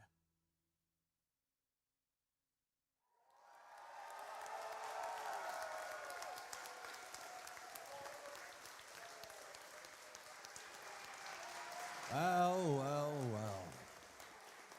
That is an eclectic bunch of combat ships for the verse, and they're all available right now up on the robertsspaceindustries.com store. Also, any minute now, there's going to be a PTU drop that includes all 3, so you can fly them now ahead of their release next week when Alpha 432 goes live. 3 combat ships. I wonder if they'll have any additional uses coming up later in the show. That's a hint. All right, what else can I shill? Oh, there's merch. We've got these cool new Levski desk mat things. These are always popular. There's some Levski metal posters on the store, and of course, love them or hate them, but you can't avoid them. There's this cool new Wickelow's Emporium t-shirt. Yeah. There's also a page published earlier today with a bunch of links to offerings from our third-party partners, from eye trackers to gaming chairs to voice packs to spaceship models from new partners like Planet Ring and Pigeon Spaceport and more. You can find all of that on the RSI website as well. And what else can I shill? Oh, for those of you who are at watch parties, where is it? Challenge coins. Who doesn't love challenge coins? There's these lovely Levski-themed challenge coins if you're attending one of the 9 official watch parties around the world. There's also a digital one of these in the goodies pack, so you check those out. Don't leave today without getting your Levski challenge coin. All right, what else can I shill? Now I'm kind of tired of shilling. All right, let's find out some more about where we are. Simon, can we move? Can we do it? Oh, yeah, look at that. Okay, here we go. Pardon me. Excuse me. Hi, how you doing? That was my best angle. Hey, I gotta be careful. Last year I took 3 steps and tore a muscle. All right, so this is the 9th floor of CIG Manchester's Manchester office. That's, This is the room where we have lunch every day, and if you get here early enough, croissants, if the weapons team hasn't stolen all of them. Over here, we got some cool mannequins representing different aspects of the game. You got the ever-present, Hurston security armor over here. That's really cool. You got your Duster's armor right here. You got this guy from a game that we're not talking about today. Marine armor, yeah, it's all pretty cool. And then when you come over here, got a nice little recreation area. There's some sim pits over there for people who need to test that kind of stuff. We got this cool Krigeri Bengal carrier. Come over here, shoot it. Go down the nose here. Watch this. Very cool. I'm gonna go over here. Can you see me? Hi, Mom. All right. So yeah, and what are you doing, Richard Towler? All right. I thought John went to Washington, D.C. Let's see, what else we got? We got cool Voyager bar here. This is where we get all kinds of breakfast goodies, coffee, stuff like that. Hey, who remembers the big coffee controversy of 2016 where everybody took to Reddit and pondered the question, do devs deserve coffee? I do. You want to see what next year's big controversy is? Check this out. I'm going to come over here. Do devs deserve coffee? Welcome to the Stargarita machine. Yeah. Do devs deserve frozen deliciousness? I don't know. Go to Reddit and let us know. All right, let's see. Let's go over here. Competition winners. Competition winners. We have the list of competition winners. Can we put that on the screen? Yeah, sorry, competition winners. Remember the competition for the CitizenCon winners? The people made the videos, and we gave them a Kruger L21 Wolf. We actually have the names. They're behind me. Look.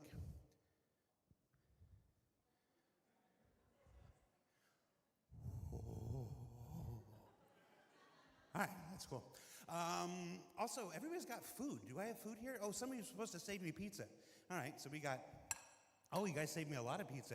Let's see, there's like 3 different kinds of pizza here. What if we just combine them into like a challenger situation here?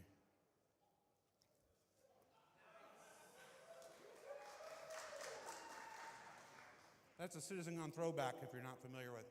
So I have now crafted my own pizza experience. And that is a terrible segue into our next segment. Gemma, Gemma, you there? Yes, Jared. Can we fire up the FPS crafting segment while I try to chew this off camera? We sure can. Roll, BT. It's good time.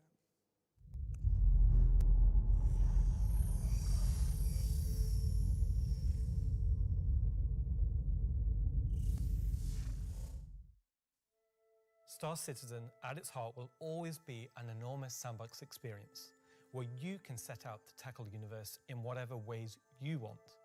But that doesn't mean we can't shape parts of the universe here and there to better suit our needs. That goes for both you and us. Let's start this part of the show with a look at how crafting is going to change everything from resource gathering, refining, and even combat when it comes online in the next few months. First version of crafting is going to be quite small in scale. We're going to use it as a kind of a concentrated effort to allow the players to experience the initial UI, the flow of gathering materials that have different quality, and using those to craft items which are better than what they have currently in the game. The first version is going to be primarily FPS items that you can craft, weapons and armor. For Star Citizen, crafting is our primary progression mechanic. Star Citizen isn't your standard MMO. We don't have levels. We have ships. We have gear. We have things that you create in the world, you perfect, you research, you improve. And those items, those ships, those vehicles, the armor and weapons, that's how you progress in Star Citizen. Crafting isn't just a progression mechanic for creating new items. It's also a fundamental change to how we handle resources in the game. The materials that you collect, how you refine them, quality matters.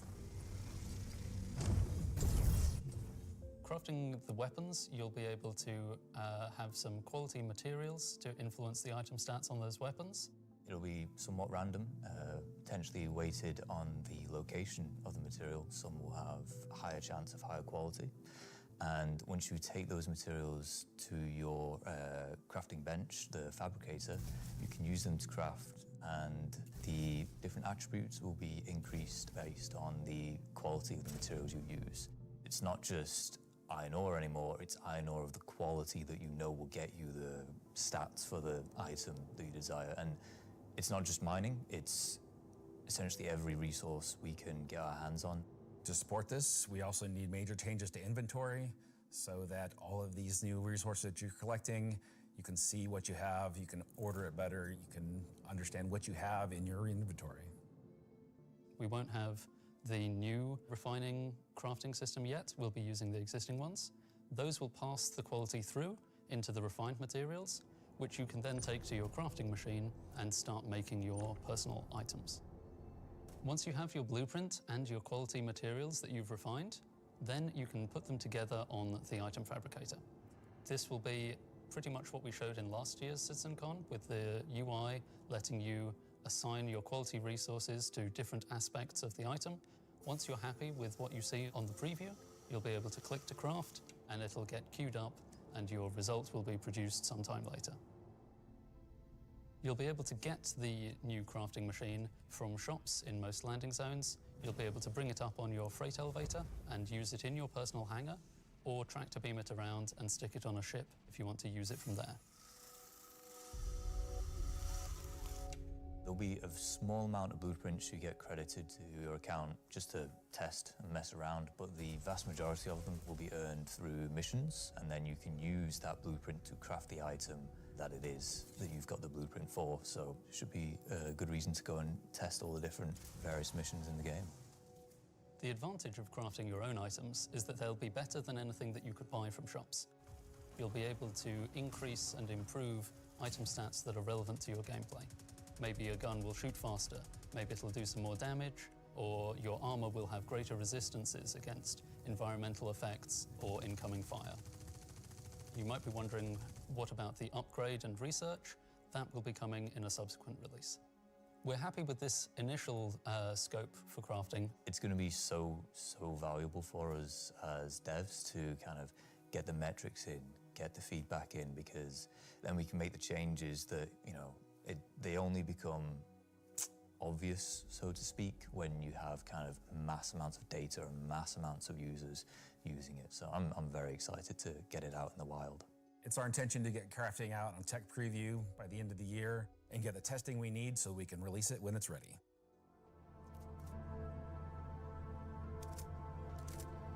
So that's one way you'll be crafting your own experiences in the Star Citizen universe.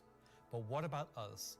Where do we get to hone in and craft a bespoke experience here and there, specifically tailored to individual or small group play? Well, that's where instancing comes in. And I'm going to let Benji tell you a little bit more. We're bringing instancing to Star Citizen in 2026. Why are we doing it, and how will it work? So if you've played any content in 2025 in Star Citizen, you know that most of these areas were in actual PvP zones where other players could interfere. Instancing is a means to create an environment where designers can create tailored content that's tuned to a specific group size, but it is also protected from outside interference. It's not to say that we don't love PvP. I'm a PvP guy. PvP me, bro. But like most MMOs, a good balance between a dangerous overworld and a protected instances is needed.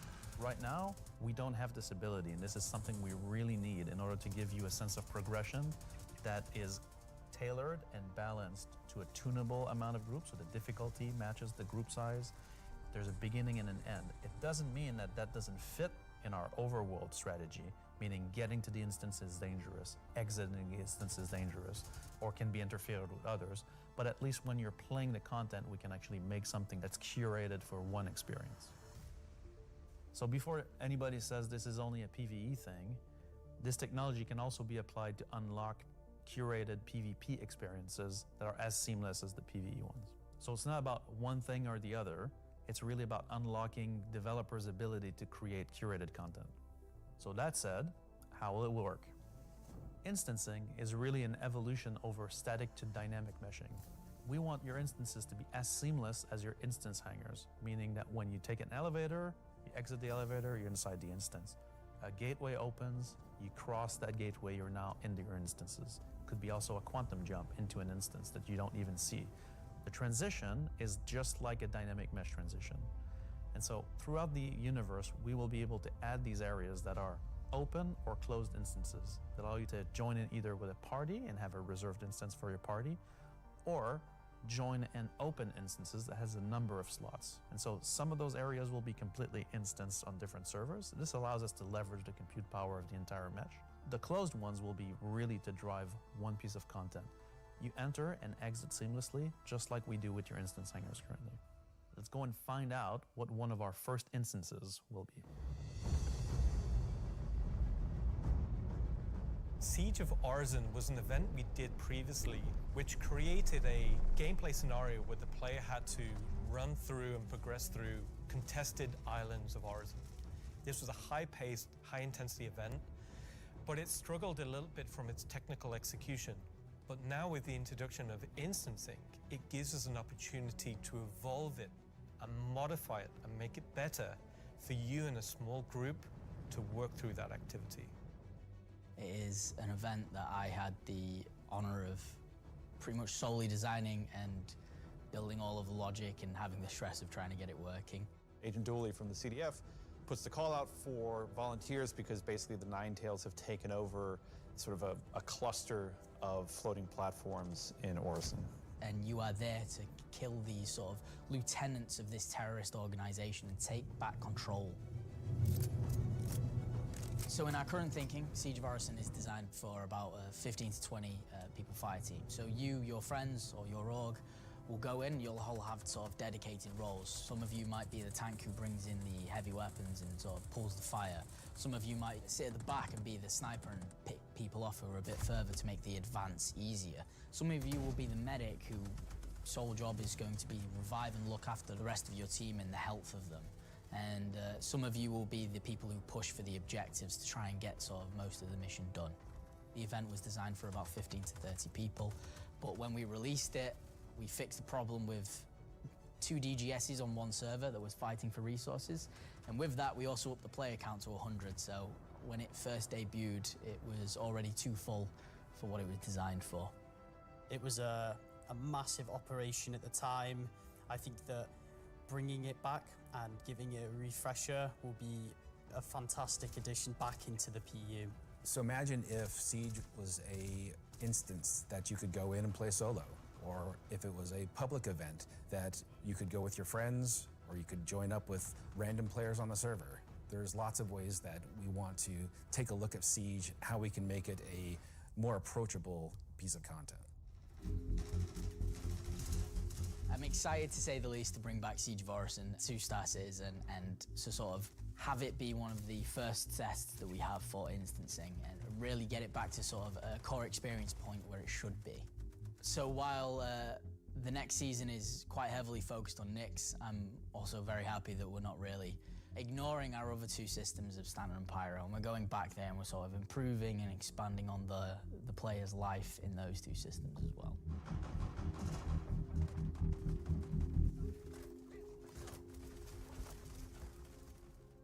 Yes, and while things like Genesis, interstellar hauling, crafting, Siege of Orison, and more will reveal next year, we'll continue to bring life into the existing universe outside of Nyx.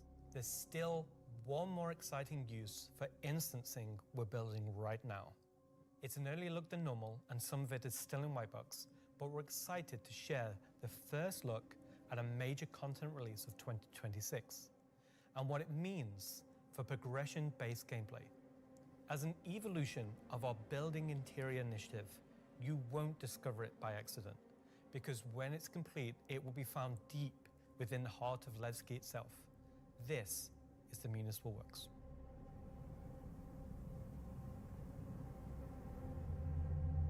So inside the facility, you'll find huge vaporization chambers. old processing plants, industrial tunnels, and eventually into the old turbines which are still pumping heat into the old rock. So this is the true history of Levski. This is a place where you won't see in Lorville, you won't see Night 18 or the other landing zone. It's the pure basis of Levski. You will have, of course, metal and tunnels and more structural plays, but you will also see a lot of rock and cave. So it's not a place you go to take vacation. It's really a place you go to fix stuff. Not everybody has what it takes to come down there and do the job that needs to be done. All of your sewage systems have stopped working. Everything's going to quite literally. And so the player is tasked with their group, most likely, to go into there, take out the outlaws, and get the facility working again. So let me get this straight. This is literally a mission to fix the toilets of Levski. It's not just the toilets. You're also trying to turn on the air. Air is a bit more important. It still works in Levski, but they have maybe polluted air because it's not being cleared properly. It's not just for the toilet. Poop mission. It's also a little bit more exciting than just going into some vents. It's like a 3-layered system where there's 3 chapters. This will be mission-driven and repeatable. Everything from mining to salvage to combat to investigation, a variety of roles. Narratively, it's a real sandbox. Every progression you do will unlock a new area that will link back to previous areas, complexifying the play space. We've been wanting to have more gameplay around landing zones for a long time. Now that we have instancing tech coming online, that allows us to do something that provides really cool gameplay close to a landing zone. With the missions, that's what will create different overlays or change the spaces or change the progression, but it'll be the instancing which will enable us to create tailored content to you and your group.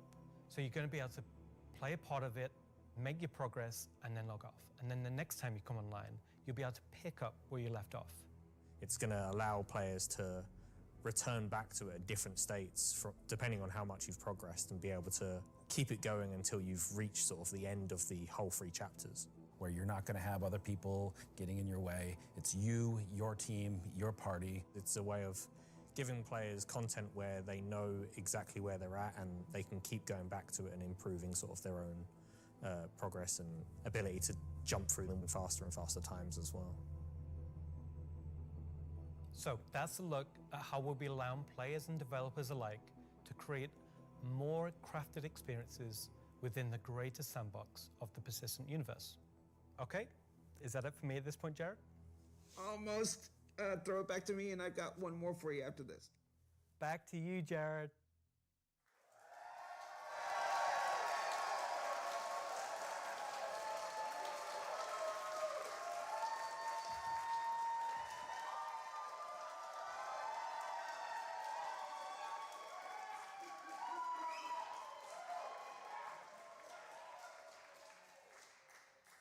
Everybody's really excited about the year ahead. So that's a brief look at some of the ways in which we're allowing you and our developers to craft a more curated Star Citizen experience. Now, at this point in the show, we are in the home stretch. We've got only one more segment to go. But before we do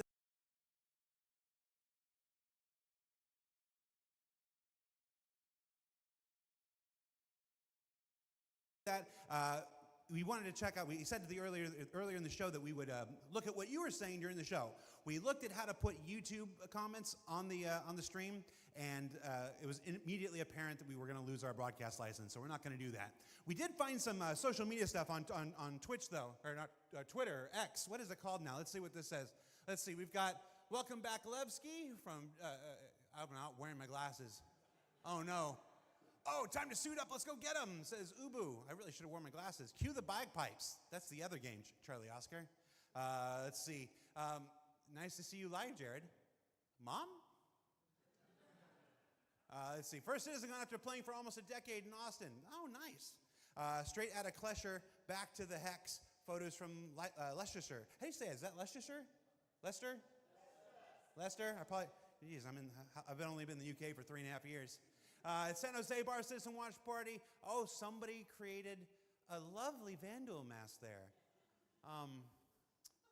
Sean Tracy, can we get that in game?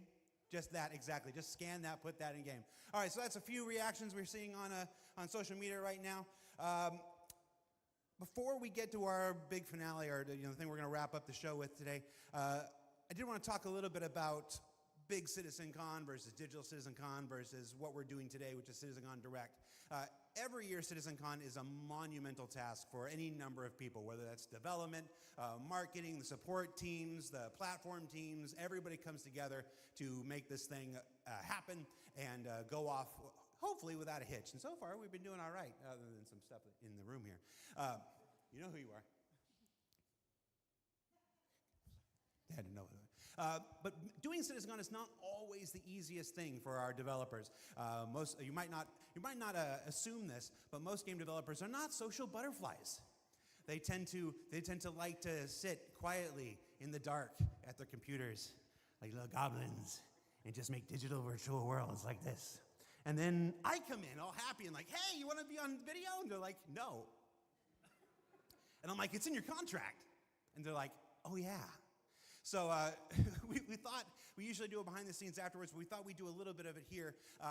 The folks in the editorial department put together a brief montage of some of the more candid moments from the filming of CitizenCon over the last couple weeks, so we're going to spend 2 minutes and take a look at that. Let's see what they put together. How many CitizenCons have you performed in now? Performed? Just the one. Nope, my first one. One last year. 2. A few. 8 or 9? Maybe 9 or 10? Never. Man, I don't know, man. Did you like doing it? Yes, I was completely terrified. It was good, a bit stressful. The first live one, I was a mess. Weird combination of going from insane highs to insane lows. Live ones. Because? It's over. The live ones are pretty special. Pre-samp's always fun, but the live events are special, aren't they? Remember we were at that weird crack house in Ancos? Right. I like the live ones. Oh, I mean, I love these digital ones. These are the best. Every time I've done it, it has been a digital one, and I'd like to do one on stage. Is it because you have a restraining order against you, or? Didn't know if I was going to be sick, if I was going to lose my stomach. How hard is it to keep your eyes open on stage? That's not a problem with the lights. They're kind of, I'm realizing through this sentence that I'm closing my eyes as I speak. Do I do that a lot? I am a very shy individual, so this is me just trying to get out of my shell. Getting the crowd to react to the ideas that we've been working on for so long. We can react. Watch. Everybody. Yay! I can feel your passion from here. Cut the camera. Counting you down, like, you've got 30 seconds. I'm like, do I stand up? Do I sit down? Do I drink? Do I not? Do I talk? This will be the best one yet. That's right. Because it's nice and short. Is this all supposed to be usable content? Because I can do different. No. Of all your nicknames, why is Moistmaster your favorite? I think you mean least favorite, and because it has the word moist in it. I mean, come on. We'll give you a new nickname by the end of this. Sounds good. Could do All with right. one. Let's get started.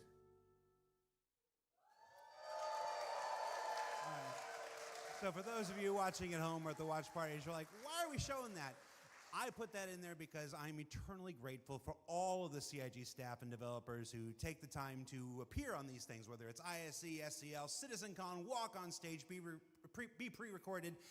It's not the easiest thing for everybody. And on behalf of the community, if I can speak for them in this regard, I want to say thank you for participating in these things each and every year that we have them.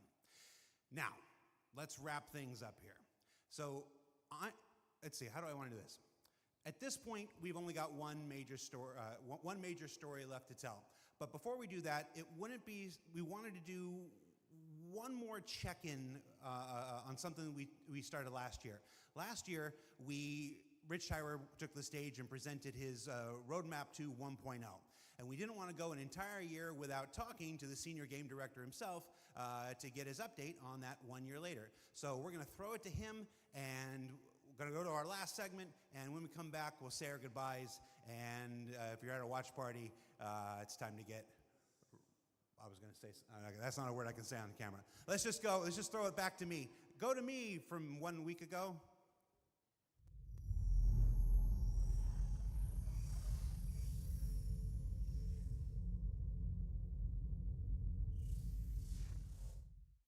Last year, Senior Game Director Rich Tyrer took to the stage and revealed our plan for 1.0. Now, before we end this year's CitizenCon Direct, we wanted to take a few moments and follow up on that reveal from last year, to do as we've done today and look at the year ahead. So, Rich, thanks for taking the time to join us. Well, you're welcome. All right, so we're going to jump right into it. Everybody knows the only constant in game development is change. So I'm going to ask you outright, what's changed about the road to 1.0? Well, fortunately nothing. It still remains our North Star. The team is busy working towards that goal in the background, and every patch this year has moved us towards that goal. And if you haven't watched the Star Citizen 1.0 presentation from last year, I highly recommend you do so, because everything in it is still relevant as of today. You mentioned every patch this year has moved us towards that goal, so I want to dig deeper into that. We've done, at this point, 9 releases in this year, more than any year prior. How does each one of these not just sit as their own moment in time, but move us forward on this road to 1.0? Well, last year I discussed the framework of 1.0, how all those complex systems can tie together. And one of the core aspects of that was the main story, which became the spine of the universe, which brought all of the locations, mission givers, guilds, and all the different areas of the game to the players. Now, what I didn't talk about from last year was all of the content that was going to support that framework, add the flesh to the bones, should we say. And I think that's where this year has moved us towards that goal. If you think about previous events of previous years, they've generally been locations that we've put into the verse, but they've been transient. We've taken them away, like Siege of Orison or Zenithreat. We've added them to game, and then they've been moved away. And I think with the addition of the patches this year, when you look at the Hathor facilities, Onyx facility, these are permanent additions to the world that not only have their own story, as when we release them with the patches, but they'll also become points of interest and areas that the larger 1.0 narrative will utilize. Since we're on story, I'm going to stay with this here. Since we launched the PU back in 2015, it's always been this sandbox where players can do what they want. They can bring their own story to the verse, and that'll never change. But how important is it that we also build this concurrent narrative of our own, this crafted experience, if you will, alongside that? Well, we're trying to create a living, breathing universe. And that includes both the player stories that you mentioned, that they can go and enjoy and create their own memories together. But it also means that we want to have a universe that gives back. We want areas and locations to feel like they're believable and real-life locations. And if you look throughout this year and the patches that we've worked towards, we've had an overarching story that's moved from patch to patch, and we're going through some of those cycles right now. We've also been introducing mission content that has fully voiced dialogue and facial animation, which allows us to inject some of the meaning and the why to what you are doing as a player. And I think story is integral to Star Citizen as a connective tissue that ties all of these different complex systems together, because it takes players on that journey throughout the game. To see this big turn this year to start injecting story into the verse, I think people are really responding to it. So everybody knows, and you mentioned just now, that this year we changed a whole lot about how we operate and how we release things. How do you think that's gone? I think it's gone very well. I think if the mantra that I've always been pushing this year at the beginning of January was patch always goes. And I think this year has seen a different development strategy for how we've been moving the game forward. That's where this different strategy has allowed us to really take a wider approach. And we also have to remember that Star Citizen is played by tens of thousands of players every day. And while we have lofty future goals, we still have to make decisions right now that make the game fun for the people that are playing it all the time, playing it as their daily game. If you look at previous years, we've had to hold a patch back, we've had to make concessions, mainly due to around a feature may not been ready or right to go into there. There were 3 months, 4 months, sometimes 5 months between patches. Exactly, and I don't think that's good for anybody. I don't think it's good for the players. I don't think it's good for the development team. I think it's better to have regular cadence of drops. One good example is this year for A Line of Mine. People probably don't know, but A Line of Mine, when you turned on the laser it was actually supposed to reveal the Sandsworm the Sandworm, this Valakar. And I played it, and it didn't hit the quality that I wanted to go into the game. So we changed, and I took it out, and I made that decision alongside Chris and Erin, and we've held that back, and we're going to work on that towards a future patch. But I think definitely the more regular cadences has had the multiple benefits, and like I said, I want to dispel a myth right here, right now. Like, features are still being worked on quite heavily in the background, from radar and scanning in FPS, the new quantum, to inventory, engineering, and crafting, and all of those features are going to be coming very, very soon for players to get their hands on. And, you know, I'm going to be honest, I'm not going to sit here and say that if I was to go back to the start of the year, I would hope that we would have released more features. But I also think every decision we've made this year has been through the lens of making the live experience as stable and as good as possible. Absolutely. All right, so that's a bit about the year before. And the year before has been, I've said this before, I've said it internally, I've said it out there, I'm going to say it right now again on camera. I think this has been the best year of Star Citizen ever, and I'm willing to look right into the camera and say that. The player numbers are up, engagement numbers are up, the length of the play sessions are up, bug numbers are down, 30K is gone. It's been a solid year. But CitizenCon isn't CitizenCon without talking about the future, so I want to move us to the future. We've talked about story, we've talked about this more diegetic, immersive universe and adding voice lines and stuff like this. But where do we go from here? Obviously that continues, but what more are we going to do to make this universe seem alive and real and breathing? I think the biggest thing is to start having that conversation be two-way. So if you think about this year, like you mentioned, we've been having fully voiced NPCs, but a lot of those missions and those NPCs, they're talking to you, they're talking at you. Right. You don't get to talk back to them. Now, obviously, you get to interact with them through your actions, you get to go and do their mission, and you get to move that along, and then they talk to you again. But it's a one-way conversation. We're missing that conversation wheel. Exactly. The next part would be physical mission givers. That's something that we're going to be working towards very soon, with Battaglia being the first one coming back in the verse. And just to be clear, we will be bringing all the mission givers eventually back, and we want them to be an integral part of the verse and the story that players go and enjoy.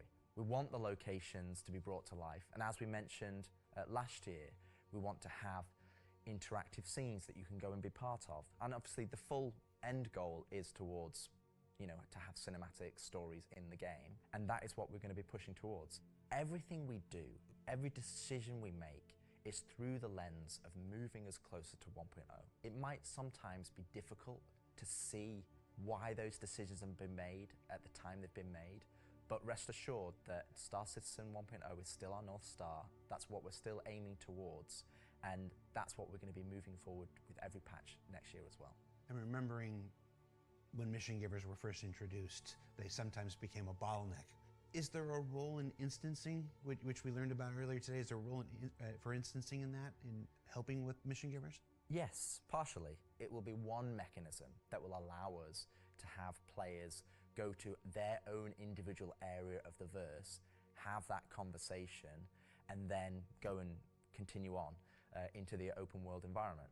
So I think that's where, when we look at instancing provides us one tool that allows us to remove that bottleneck and provide a more seamless experience. Happy you said that, because that's one of our last topics I want to get to, is how we reconcile instancing with the persistent universe. Like, for the last 10 years now, we've been building this giant, seamless, persistent universe where everybody can come in and play together. And it would be easy to have a first instinct reaction to the idea of instancing and say that's antithetical to everything that Star Citizen. But you mentioned last year these 3 pillars of building Star Citizen in the PU, and I want to know, you said nothing changed, but I want to ask you about this specifically. What are those 3 pillars again, and how does instancing fit within the greater design of Star Citizen? So the 3 pillars I mentioned last year were open world. That's just like the missions you love today. You can go and play, there's other players there, and you can go and enjoy that together. Then we have instancing, which I'll talk about more. But similar to municipal works that we've talked about previously. And then the third pillar was dynamic content, which would be content that's generated by the activities of the players. And I think it's very easy to become myopic around one specific thing when we're talking about it a lot, when it's the next stage of our development. And I think you could reverse it. If we'd have made a game that was all instance, and then I'd come on camera and said, hey guys, we're going to start doing it open world, it would be like, oh, is the game changing? Are we doing open world now? Is open world the new North Star that's going to take us this way? And it's not. It's just one more tool that's going to allow us to offer different and dynamic experiences for players to go and engage in. Now, when I talk about instancing isn't always what you'd imagine as a solo instance experience where it's only just you. We're going to have several different versions of instances. Some are going to be closed instances, which will be like the new player experience. We'll be able for you to go in by yourself, for us to teach you the ropes in a safe environment so that you can understand how to play the complex game that we've made.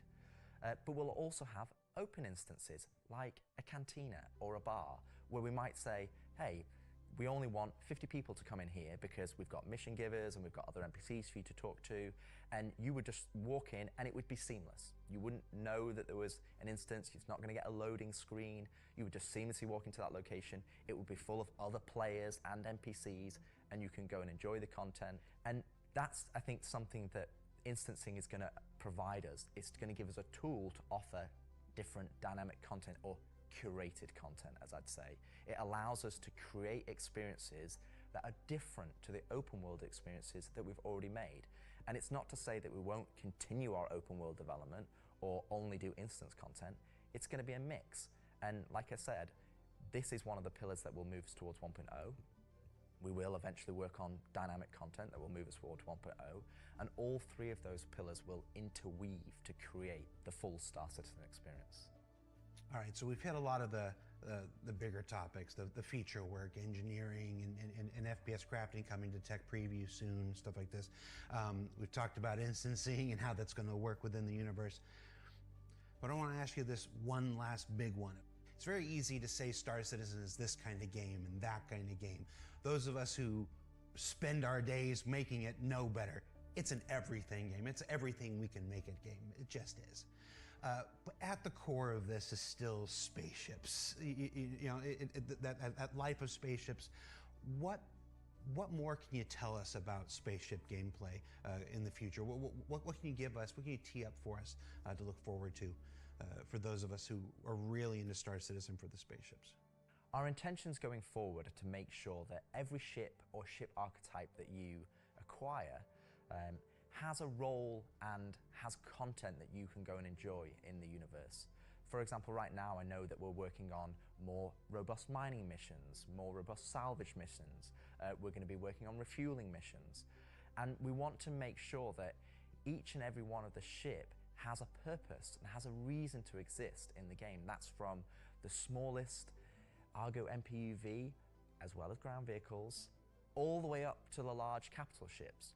We want to give them purpose, and I think it's something that we are absolutely aware of. We want to make sure that we're building that spectrum of content to allow players to go and engage in, and I think 2026 is going to be a very good year for Star Citizen, and I think there's going to be something that's very interesting and something that a lot of people have been waiting for, but rather than me spoil it, I'll let Ian and the team go into the details on that. He had a twinkle in his eye. Ian, take it away.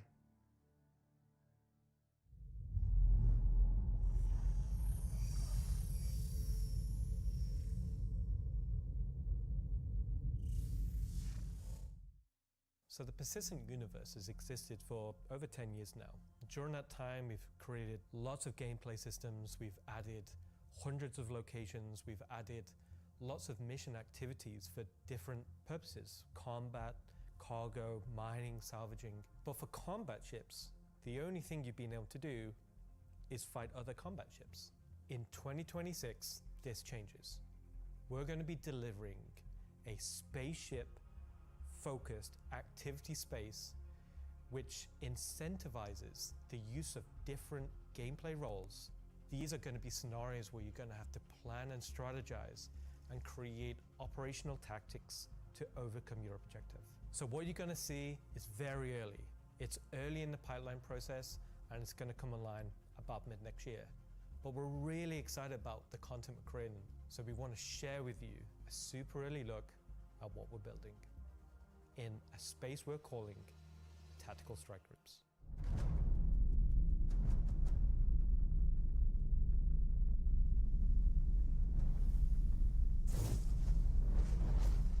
The People's Alliance are still trying to get to the bottom of what this new faction is really doing in the Nyx system. They've sent a capital ship to check out a station and run into more than they can take care of themselves. Unfortunately, that team came under attack and members of their groups were taken hostage. Now they've reached out to Intersec, who've reached out to you to help recover the pilot.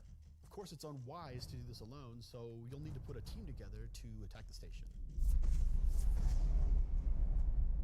When you arrive, you will have this big asteroid, kind of broken asteroid, and on this you will have this base where you will find 3 big arms. You will see in the middle, you will have this big energy core. Everything here has a purpose.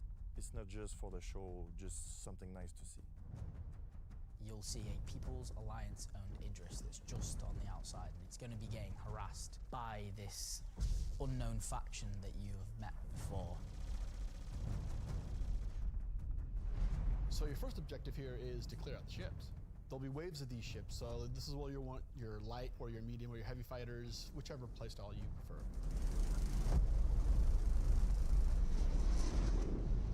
So while one part of your group is dealing with the fighters, now it's time to actually assault the station.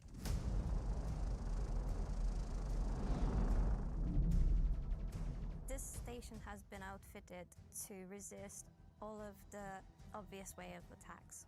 Somehow they've incorporated Vanduul capital ship killing turrets. These turrets ignore small fighters, and they have the firepower to destroy even the biggest capital ships. Your Polaris and your Idris, if you get it close, it will get shredded. The idea of these is so we can sort of make it so we can mix up that ship combat, and not everyone can just bring the biggest ship and win just because they have the biggest ship.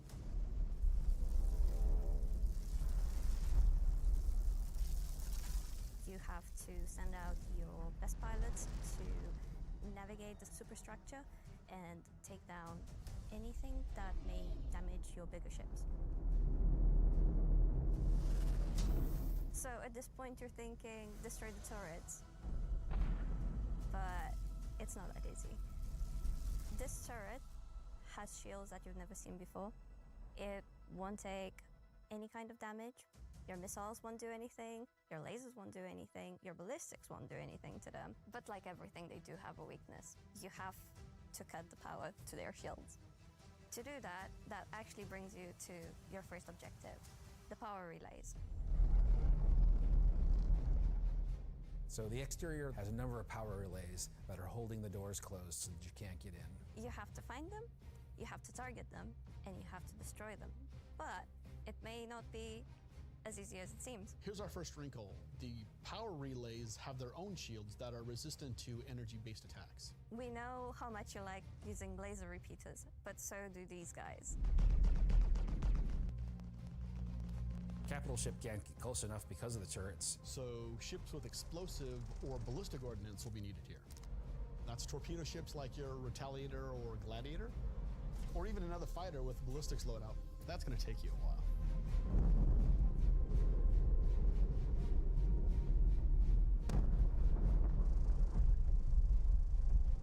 Once the power relays have been taken down, the station opens up. And this is where things get really cool. Now it's time for you to fly your ship inside the station. Yeah, you, in your ship, fly into the superstructure of this station. How cool is that? I feel like this is a proud dad moment. Thank you, Jared. We're just going to call it what it is. It's a trench run. Trench run.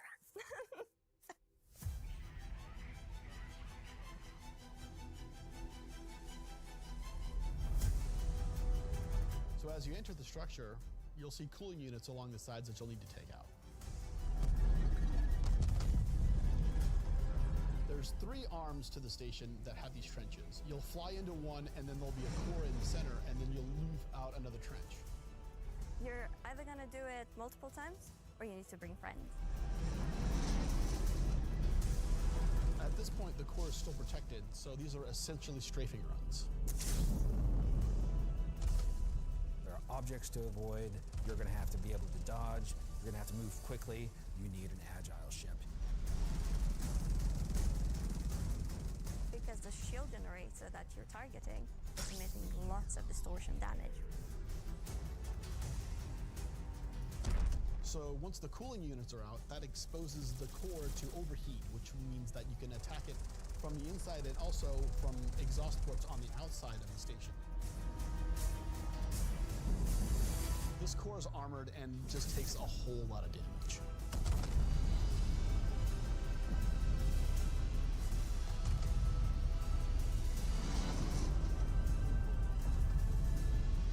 Once the power core goes down, the turrets come down, and then the capital ships can get closer. Why is that important? Because during all of this, you spend a lot of ammo and munitions and ballistics, and you're going to want to top up. This is where we're gonna get our new feature in, ship hangar refueling and rearming. You're gonna be able to land in the hangar of select ships and be able to use the same interface as you are right now at stations to refuel and rearm. It's specifically for ships like the Idris and the Polaris and other ships that are designed to have other ships land inside them. Of course, it'll be more than just those 2 ships, and you'll find out more once we get closer to release, but this is a really important feature that we're really excited to get out. If you're not bringing your own Idris, the People's Alliance has an Idris there that can provide a safe port in a storm, allow you to set back up and head back out. And it's a good thing that you've rearmed and refueled too, because now another group of ships is coming to attack the People's Alliance Idris.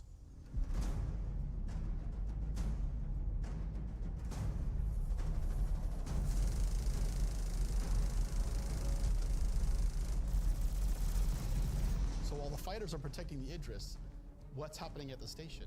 Well, that's where the dropships come in. Now you've got to take a fire team in. You've got to land, you've got to fight through an onslaught of FPS enemies that belong to this unknown faction, and you've got to open a hangar door which will allow you to release captives from the station.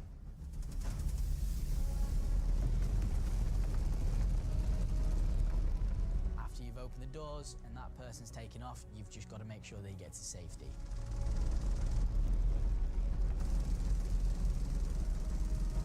So at this point, all of this sounds pretty simple, but there's an additional complication.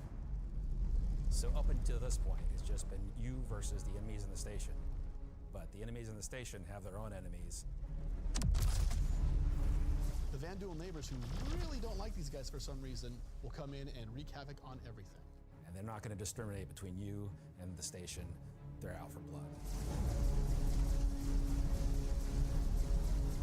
When you alert the Vanduul by destroying the power core that the station's now vulnerable, you're on a time limit.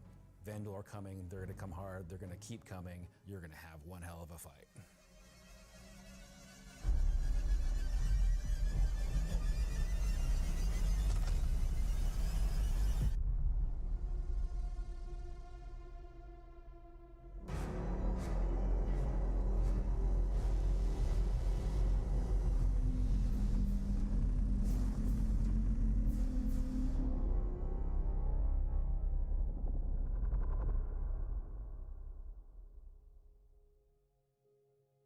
Tactical strike groups. I'm personally so invested in this. So throughout 2025, we created a variety of content. Some of it was very focused on FPS combat. So personally, driving a more vehicle-based experience was very important to me. This is a defining statement that I want to do in 2026. We're a spaceship game.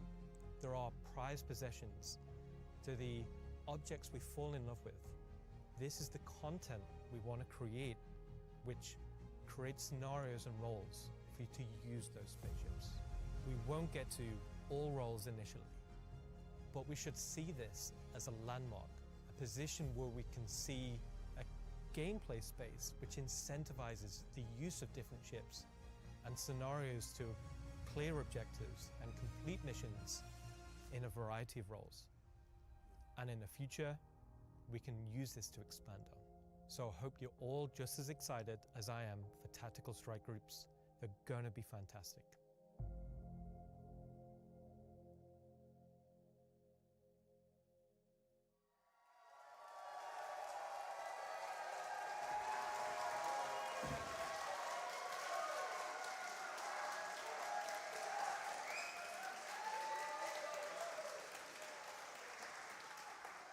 Okay.